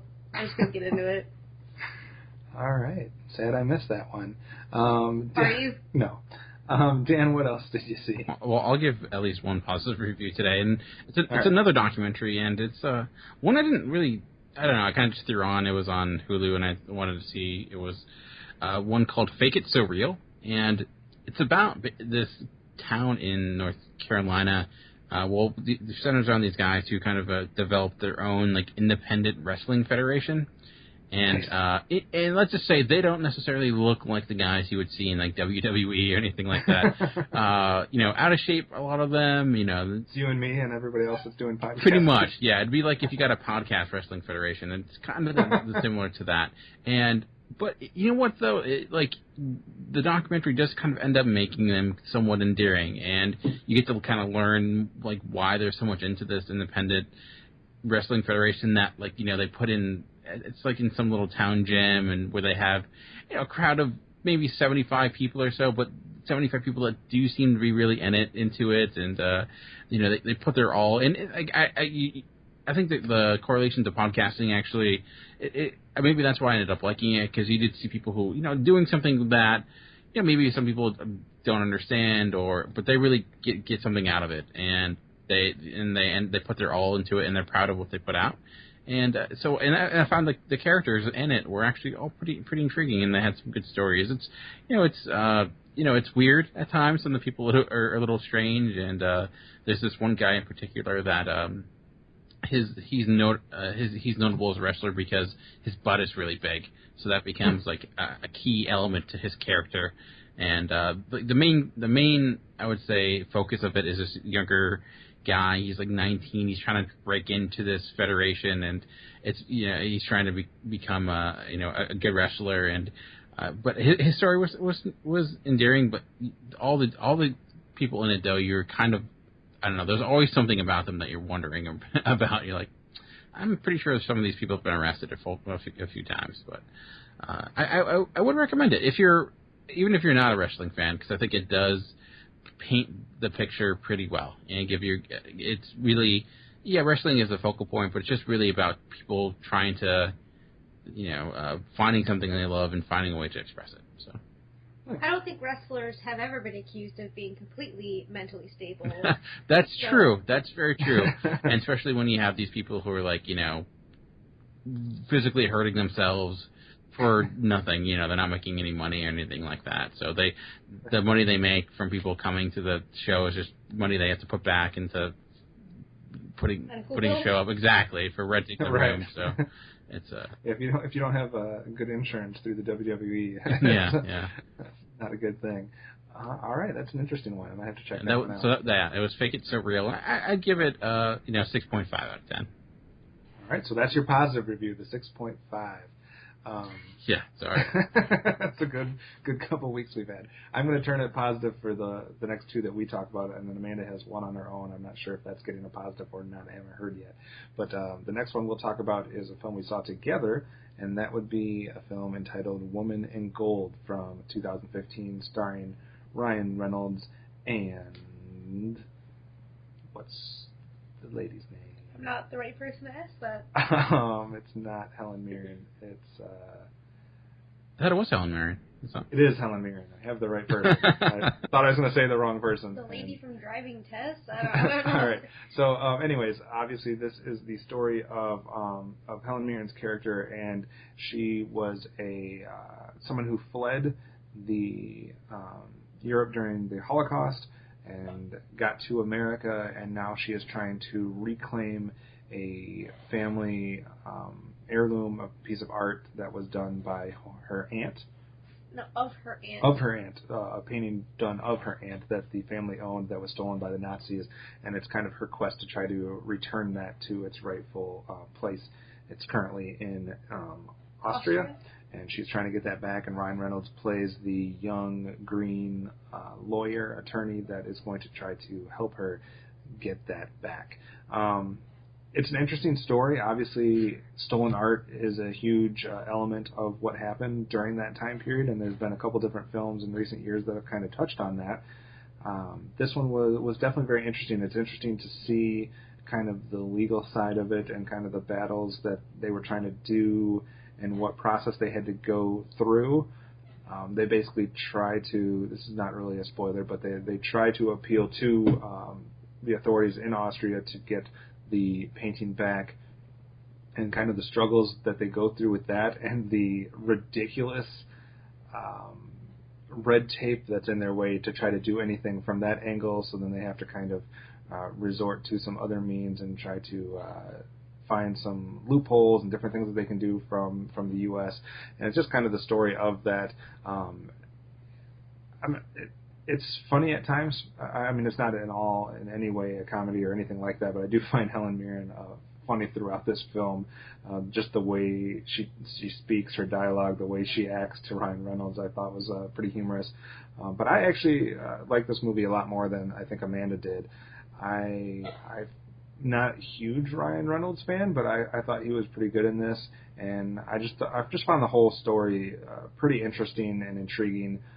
I'm sure that there's a lot of people would say that it's a little cliche or cheesy at times or whatever, but didn't really get in my way too much. I would probably give this one, I'm going to be just like Dan, and I'd probably say I'd give this one like a 6.5 out of 10. So I found it favorable. I think it's worth a watch if you like any of the people that are in it, or if you like kind of looking more at that aspect of what was going on during the Holocaust and World War II. So 6.5 for me. Amanda, what did you think of it?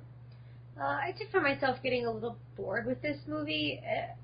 Probably quite a bit. I found myself getting bored. So I don't think I was as high as you. I think it did have a couple good aspects. Definitely the feels a couple times.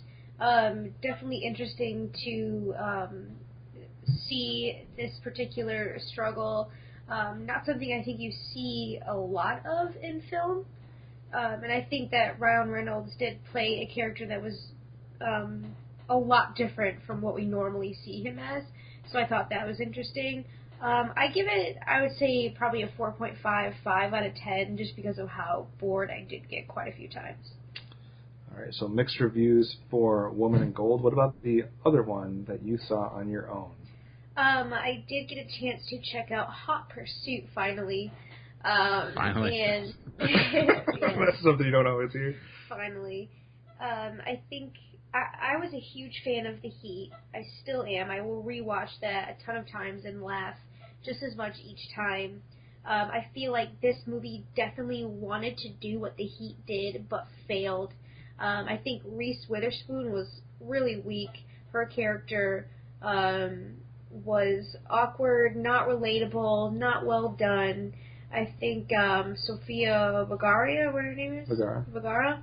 I think she did really well, but I think that was definitely in her comfort zone, in her wheelhouse as far as how she acts. I think she stepped up a little bit for this film. Good for her. I think the film as a whole, though, was pretty poopy. I'm going to give it a 4 out of 10. I did get a couple laughs out of it, but it definitely didn't live up to The Heat's caliber by any means. All right, so you're not on board with Hot Pursuit. No. All right, that's where you draw the line on those films. I do, yeah. All right. Dan, anything else that you saw besides your homework? No, all I have is my homework left. All right, we have one film left to talk about then, and I guess in this whole discussion it will be also the most positive we're probably going to be out of all of the films that we're talking about so far, and that would be 2015's Straight Outta Compton. Amanda, let's start with you. What did you think? How did you like it? What were the good, the bad, and the ugly on this one? I think it had all of the above, the good, the bad, and the ugly. I think it showed all those aspects of their life and their struggle up to this point, and I think that it definitely struck a lot of emotional chords. And I have a new rule: if Dr. Dre is crying in a movie, I'm gonna have to freaking cry in that movie at that time. I think that how many times will that rule come into play? I don't know. You never know, bro. So I think that I enjoyed this movie. I think it was a touch long, but it definitely could have been fleshed out as far as their relationships go. All of a sudden they have wives and girlfriends and things like that. They didn't really flesh that out too much, but they did show the promiscuous activity and their partying and they were really true to form, I think, to their stories. And the NWA struggle and how that came about, and how politically tied up everything was too. So I think that everything that it wanted to do, it definitely did.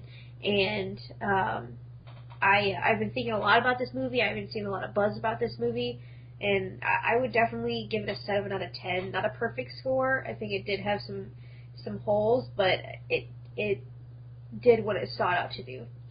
Yeah, I mean, I think you have an interesting project here because this was produced by Dr. Dre and by Ice Cube. And so you kind of go in not knowing, how much of a spin they're going to put on it or how true to form this is going to be. But I think one of the biggest bonuses was that up to a point they did show the good and bad sides of a lot of the things going on here. I'll get more into that in a second. I think probably the strongest thing about this film is the performances. The performances by these guys that are playing Dr. Dre and Ice Cube and Eazy-E and even a couple of the other guys. Like Suge Knight, I think the casting was so spot on. It was ridiculous. Yeah, I mean, we did not realize that Ice Cube's son was playing Ice Cube. We just thought he looked exactly. I'm like, how did they find someone that looks so much like him? That's his son. But everybody, the only casting mistake I think in the whole thing, and I will call that out. I guess spoiler alert if you don't know that there's going to be cameos from multiple rappers involved in this movie, would be who on earth cast that guy as Snoop Dogg? Snoop Dogg is a giant. He's like 6'80". Like he is super tall, and I've never seen him on TV or anything where he doesn't tower over everybody. And they cast somebody that was like 5'6" to play Snoop Dogg. I swear. Like I don't quite understand that one, but everybody else that they cast was absolutely phenomenal, and as far as the look goes, and then those main guys really pulled off the actual performance. Paul Giamatti was good as well, so I think that was one strength. I think the biggest thing for me, and like I said, as well as probably a bunch of other people, is just the learning more about this, the intrigue, the educational aspect of kind of getting to see how it came together, who was doing this. Like, I never knew which one was writing the lyrics. I never knew which one was, doing each aspect of it, and kind of behind the scenes who should get more credit for this or that. So I thought that all was very interesting. Where I knock it down maybe a peg or two, it probably does come from the fact that Dr. Dre and Ice Cube were somewhat producing it, because I think they did kind of pull a couple things to not show themselves in the worst light. I think they touch on a couple of these things, but they don't necessarily show some of maybe the more gruesome details of it. I don't think you'd come out of this movie and realize that Dr. Dre threw some female reporter through a door and basically abuse the crap out of her. Like, you'd come out of that movie and think, no, he wouldn't do that, if you didn't know anything more about it. And just some of the other aspects of that, like you were saying, as far as the development of their families and girlfriends and wives, they just kind of basically appear, and you kind of got to put two and two together to figure out who's who. So I think there's some of that. And I think the other thing that a lot of biopics sometimes struggle with is trying to cover too much of a time span. And so a lot of the stuff does get maybe a little bit glossed over, and I think maybe if they would have focused a little bit more on certain aspects and kind of fleshed it out a little bit more, it would get even a higher score from me. But all that said, I still thoroughly enjoyed the experience of watching the film, and I would give this one a 7.5 out of 10. So you just had to go that one fucking half. I had to go just a little bit above you. So 7.5 out of 10 for me. I definitely recommend this to anybody, whether you like NWA or not, whether you were exposed to it as a kid or not. It's something that I knew who they were, but I didn't know any of the songs, and I didn't know any of the behind the scenes, and I still enjoyed it. So I would recommend it to just about anybody out there. All right, I think that means it is time for the homework assignments. And Dan, I made a flub last week and tried to assign you something from 1971. I apologize for that. Rotten Tomatoes certainly had the title and then a parenthesis that said 2012, and I didn't realize that they did that at times, and must have been some type of date of some other release of that. I don't know. I got fooled. So we let you switch it to one of my other choices. So how was the homework assignment, and what did you watch for the people that are listening? So yeah, you had a few choices, and I ended up going with one that, oddly enough, I had the DVD of, which was Another Year, which I got years ago, and from like when Blockbuster was going out of business, and you have to watch. So now I had a reason to. It's directed and written by Mike Leigh, who is someone who I really need to kind of catch up with, because I've not watched a lot of his stuff. But the premise of it is that Jim Broadbent and Ruth Sheen play this really happy couple that kind of have 4 separate accounters with family members, each for one season.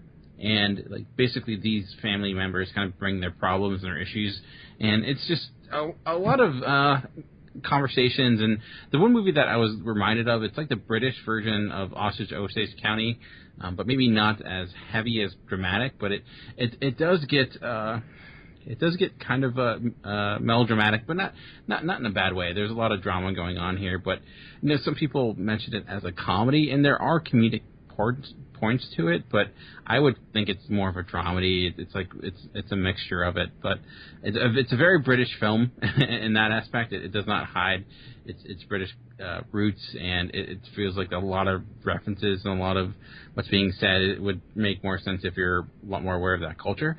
But I found it's a really great slice of life film. These characters feel rich. The dialogue is great. It's really smartly written. The layout of the different 4 seasons, I think it makes a lot of sense when you really get to know these characters. So, and I think the comedy does add a nice bit of levity to it. So I just found it really delightful is the word that kind of came to mind. I thought the only thing it lacked was kind of focus. It was kind of all over the place at times. So, but like I was intrigued. I definitely, like I said, I get to watch Mr. Turner, which I think he did last year, which I've heard good things about. So I would recommend this. It's probably the best thing I've watched in a while, and I would give it like a 7.5, 8 out of 10. And I'm actually really glad I finally had a reason to watch the DVD. So. All right, so we succeeded in at least allowing you to watch something that was sitting on your shelf. Exactly, collecting dust, yeah. Yeah, which there's a lot of films on my shelf that are doing the same thing, so I need to do some of that as well. All right, so that was your best reviewed film of the 2 weeks. So we'll have to try to repeat that with our homework assignment for next week. The homework assignment that you gave us a choice again of a bunch of different films, and Amanda picked the Paul Rudd joint, and that would have been Prince Avalanche. And this had Paul Rudd and Emile Hirsch in it. It is a story of these two guys who are employed as I don't know what the technical term is, road stripers? I'm going to go with road stripers, who are painting stripes on a road. These road crews, as we call them. Okay.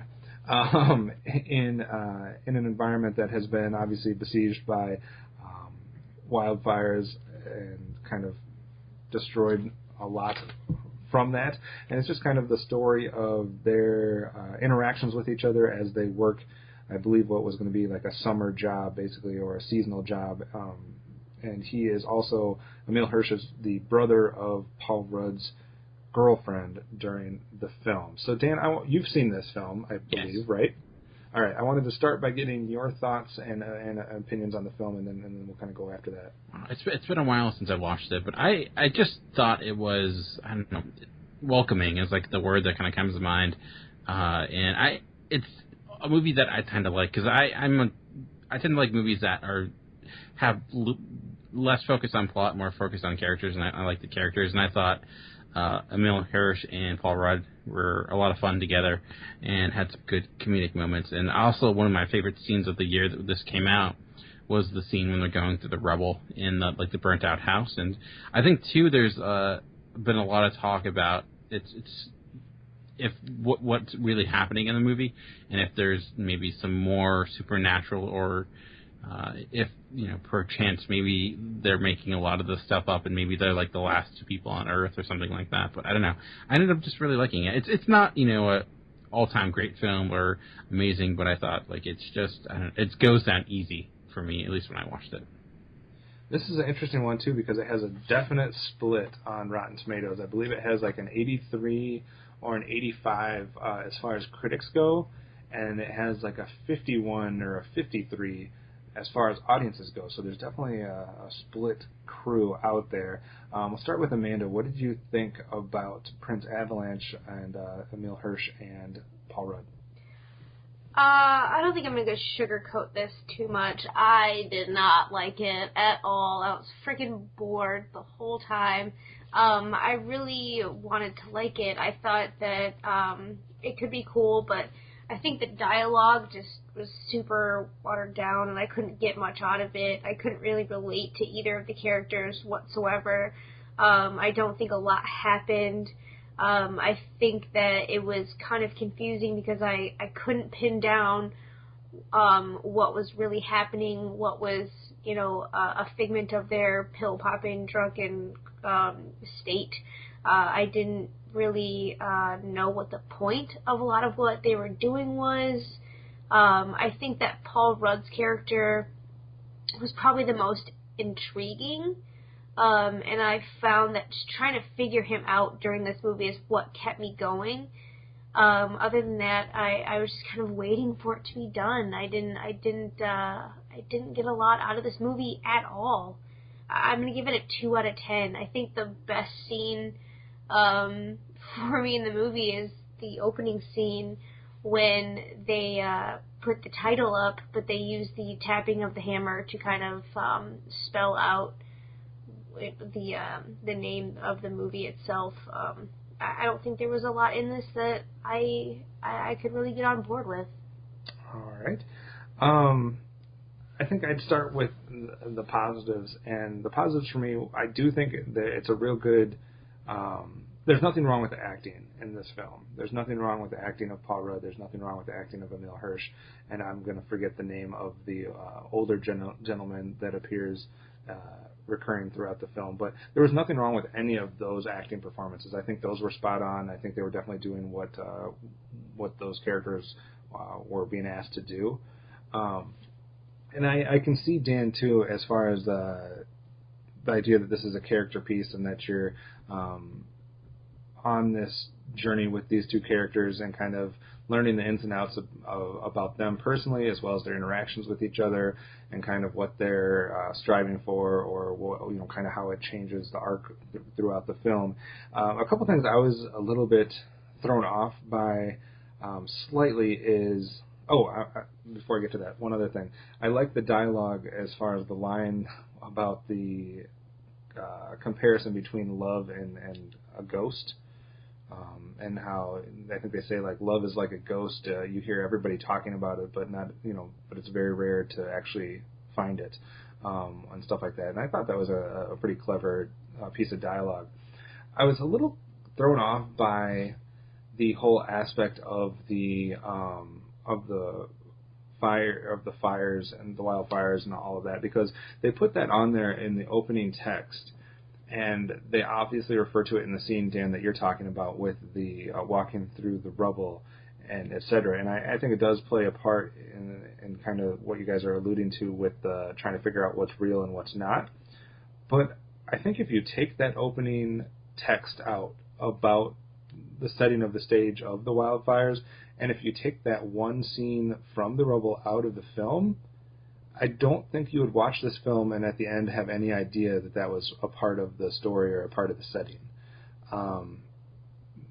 Maybe I'd have to sit on that a little bit more, but I just wasn't sure about that being a connective tissue or a connective string throughout the whole film. But maybe I missed some stuff that I should have gotten out of it. Like I said, I think some of it in trying to figure out what's real, what's not, et cetera, might have sidetracked my brain during parts of it. But I just kind of wasn't sure of that element being included and what the point of that was, or if that had anything to do with the story besides setting the kind of tone and the atmosphere that's going on there. I did find part of it intriguing, like you guys were talking about, when they are walking through the rubble, and we actually had to rewind. It feels weird saying rewind when you're on a DVD or Blu-ray to me. It's not like the old VCR where you're actually winding something.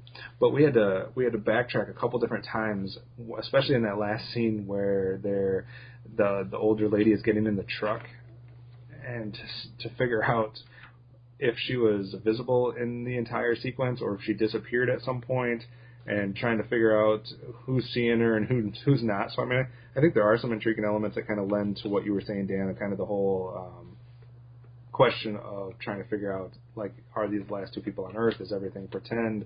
Is everything a figment of their imagination? Or is everything actually happening like it is? And are the old people senile? So, I mean, I think there's some intriguing questions there. I think my biggest problem with the film is I have no problem with character pieces, and I have no problem watching one or two characters go throughout a film in a certain setting and kind of following their arc and learning about them. But in order to do that, I think I need a little bit more clever dialogue, or a little bit more of a thematic presence, or something from a emotional standpoint that's going to pull a chord with me.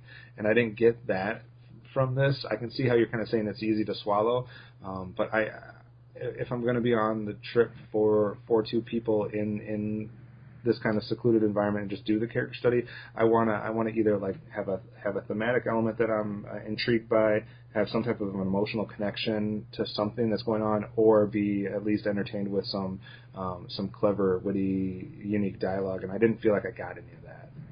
See, I would disagree a lot with the dialogue aspect, because I think there are a lot, and I think it's a lot about what's not said. And I think there is a lot of great themes here, relationships and how we deal with that. And I think, too, it's very atmospheric. And you say that there isn't any ties together with the whole, fires. And I think that, to me, is very much what it's about. It's basically looking into, what's the importance of, our relationships with one another. What is when everything's gone in that aspect. Yeah, it's not a movie that is about plot. It's not a movie that's about necessarily narrative. And I think it's getting into just when you trim that away, what are you left with? And I think that's what it gets into. And I love how it leaves it open, and there's a lot of questions there, and it doesn't point things out to you. And, yeah, I like that aspect. And I don't know. well. I mean, yeah. So. No, I like that part too. I like that it leaves it open and for interpretation. That's probably my favorite part of the whole film. Outside of the, I think the performances, like I said, are really spot on as well. So I mean, I think it has elements, but for me, it just wasn't. I didn't find I get what you're saying as far as the connection there with the wildfires and everything being gone and kind of what's important in life, what's not. As his relationship, goes away, etc., and kind of dealing with what's left in the aftermath. For both characters, I kind of get all that. I just was hoping for maybe a little bit more along the way to get me something that I could emotionally or personally connect to, and I just couldn't find that connection was my problem. I'm not saying it's not going to be there for somebody else. Somebody else might find the connection or be more invested in it, but me personally, I just couldn't latch on to something to make it a fun experience along the way besides watching the acting and kind of trying to figure out what was really going on. So that was my main take on it. Amanda, what did you give this one? 2 out of 10. 2 out of 10. Yep. You forgot already. It was. I wanted to make sure. Yeah, I mean, I think I'm probably right in that range. Maybe a 3 out of 10 for me. Just because, like I said, I just didn't find something I could latch on to. I know, Dan, you're disappointed. I'm sorry. Hey, you're right on pace with all the critics. It's got 85% on Rotten Tomatoes, so we're definitely in the minority. And like I said, I think if it speaks to you personally, or I had a feeling you're not going to like it because I know you really like. This is kind of the films because I know you tend to dislike movies that don't tend to have a cohesive narrative, or that's like not their focal point. So that was kind of my concern going into it, but I thought I'd give it a chance. No, I think it was definitely worth a shot, and I was interested to see. It's another side of Paul Rudd too that we're not as exposed to. I mean, I think he's done other roles to show the non-comedic side, but it's not something you get a lot of. So I thought it was fun to watch, to see that side of it, and I was definitely intrigued on it. And I think it was an interesting film to watch. And I'm still, like I said, I don't think I'm opposed to films that shy away from the narrative, but it's got to be the right one, I guess, for me for some reason. I don't know. Yeah, I want you to keep trying. I'll find one, and I'm going to watch some of the other stuff that I probably poop on the other stuff that the directors or whoever have done, but I'm open to watching more of it. So eventually I'll break through. So, what did you have for us for next week, Dave? Oh, now I'm worried. Don't be worried. We're up for watching anything. Okay. Except for the Serbian film. I'm not watching. I have not seen that. You said you're a Matt Nicholson fan, correct? Yes. So I have a movie with Matt Nicholson. I have one starring Jack Black. And let's see, and since we are doing action adventure, I also have. There's not much great action adventure available on Netflix, but there are some good foreign films. There's a samurai film, and then there's a martial arts epic, and then there is kind of a Korean Western, if that makes any sense. But it's a Korean remake of a classic American Western. All right, so we got martial arts, Jack Black, Mads Mikkelsen, and what was the other one at the end? And a martial arts epic. It's stories. Let's say it loosely involves Bruce Lee. No, I wouldn't even say that. It's kind of it's a martial arts epic, but more in say pre-World War II time. Gotcha. Amanda, which one appeals to you the most? Well, I got to pick last time, so you can go ahead and pick this time. Man, I'm really tempted to do one of the martial arts ones just to try to get some more exposure to that, but I'm going to go with the Mads Mikkelsen film. Have you seen The Hunt? Yes, I have seen The Hunt. Damn it. Never mind. No, I don't know if Amanda probably hasn't seen it. I would be willing to watch it again for her because she has not seen it, but I have seen it, and I gave it really positive reviews. So I'll just say that was it, and that one you liked. So there is another Matt Mikkelsen film, but I think you would hate it. So I don't even want to. I don't think it even came out in this decade. So that's Valhalla Rising. I don't think you had. I think. Oh, isn't that on Netflix too? Yeah, it is. But I think I started to watch that. I think you would. You give that a negative score. How about one starring Michael B. Jordan?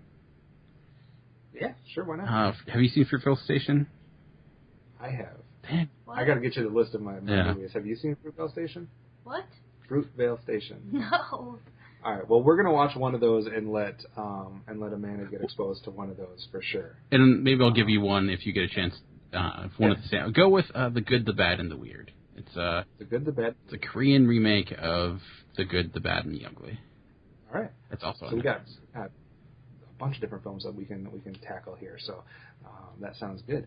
I am going to take a chance and say that since you have not been out seeing a lot of films this year, that you have not seen this 2015. I believe it's a 2015 release. So I'm going to go with one from this current year. It is available on Redbox, I believe. It's also out on DVD, so it's available at any type of video rental store or, like I said, I know it's available on Redbox, and I'm pretty sure you frequent those from time to time. So not giving you a choice this week, and unless you're not able to get to a Redbox, and then I can try to find something streaming for you.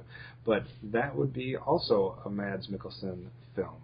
So unless you've seen this and I just didn't know about it, it's one that we're actually currently watching, and then it would give us something that all three of us had also watched for our next episode. We're not quite. Is it The Salvation? Yes. I've seen it, yeah. Oh, you have seen it. Okay. All right. You threw me off.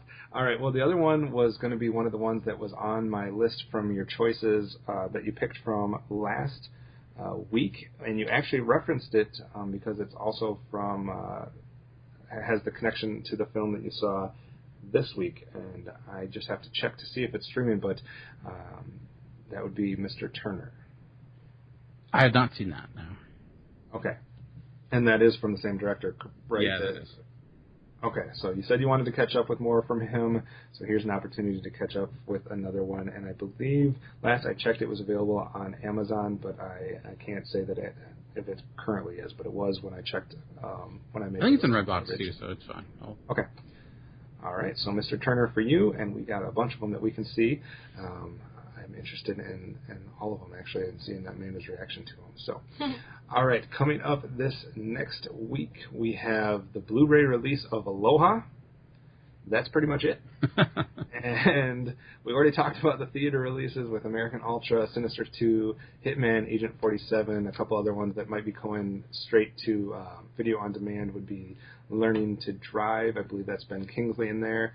Digging for Fire, Some Kind of Beautiful, She's Funny That Way, and Shanghai. Dan, is there anything in any of those that intrigues you in the least? I'm actually looking forward to Digging for Fire, because I could be mistaken, but I thought that was by the guy who did, Joan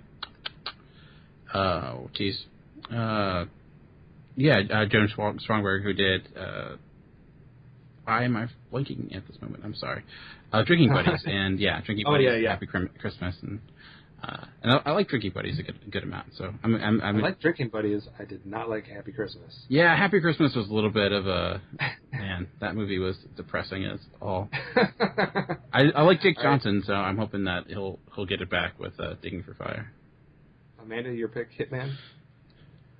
I don't know if I want Hitman or Sinister more. I'm going to go with Hitman just because I think Sinister is going to make me pee myself a little bit, at least. Right. Have you watched the first Sinister, or have you yet to watch this? Yeah, it creeps me out way hardcore. And then what she does is she watches them by herself. Because Kevin is too chicken shit to watch with me. You always watch them before I'm even home, which is a good thing. If I had to pick, I guess I'll take my chances and watch Aloha. I know it's got terrible reviews from a lot of people, but there's been some good, semi-good reviews on it, and I just want to see what everyone's talking about and make my own opinion on it. I'm sure it'll be bad, but I'd watch Aloha, I guess. Plus, if you look at the movies that have been becoming available to rent or to watch in August, there is nothing to watch. So I guess it's literally marketed as like the biggest release in August for the video stores. So that's that. Dan, any questions for the listeners this week? I guess, is there any chance that, so you asked us the question, if Lego Batman has any chance of being as good as the original Lego movie? Maybe that would be a good one for people to ask. Yeah, that'd be good. What's your anticipation compared to the Lego movie for those people that liked it or didn't like it? Are you looking more or less forward to Batman Lego movie, and what chances does it have at the box office or critically to stack up to that one. And then, as always, we'll take a quick second to pimp out our Quentin Tarantino retrospective. It is coming to a close, so by the time this airs, we will just have the Django Unchained episode, and then our final episode where we will be doing some fun wrap-up of the entire process and kind of how we've gone from there. And I think the only other piece of business, Dan, we got to take care of before we get out of here is taking a look at the time capsule results. Ooh, so I'm going to pull it up and get the up-to-date just to see if there was any last-minute voting that took place, because I know originally there was a little bit of a gap, and then as each day went, it was closing in tighter and tighter between all of us. So I'd be interested to see what the final results are. And the total over the 10 or 11 days that we had, we got 63 votes. I was somewhat impressed that we had that many people chime in, so definitely thanks to all of those that voted out there. And at 24% of the votes would be Dan, your time capsule, with 15 votes. And then we had Amanda with 22 votes at 35%. And then my time capsule had 26 votes for 41%. So 26 to 22 to 15 would have been the final tally. Yeah. Amanda almost creeped up and took you. I feel like mine. I feel like it's a cheap win because I feel like I just have like a couple like. You just have a bunch of iconic. Like I put Lion movies out King there. in there, and I think that got me like 5. Yeah, Lion King and Back to the Future and Star Wars, I think, were the keys. Yeah, you just cheated. I just have more name recognition. You should have just put Transformers in there. You probably would have swept it. So. Right, I would have had like 60 votes, and you guys would have had one each from yourselves. No, Amanda and I were testing it and did vote for ourselves, so that doesn't count. So it should be 25 to 21 to 15. Anyway, all right, that's it for this week. Thanks as always for tuning into the Cinema Geeks. You can contact us in a bunch of different ways, but the best ways would be to go to the website geekcastradio.com, find the Cinema Geeks post, and comment there. We always enjoy getting those comments. If you have a minute, feel free to go to iTunes and leave us a review there. You can keep up to date with all Geekcast-related things by going to the Facebook page and becoming a follower there so that you can keep up to date with all the new releases from all the different shows. And then for us directly, the best way is to contact us or mention us on Twitter. The show name is Cinema Geekcast. Amanda, your Twitter is? Hard Candy Mandy, Eyes, No Eyes. Dan, your Twitter? At Movie Revolt. And then you should also check out Dan's other show, Talking in Circles, for a lot of geek fun as well. And my Twitter is at Optimus Solo. So that's it for us. Be sure to check in next week for another opportunity to listen to the Cinema Geeks. Bitches.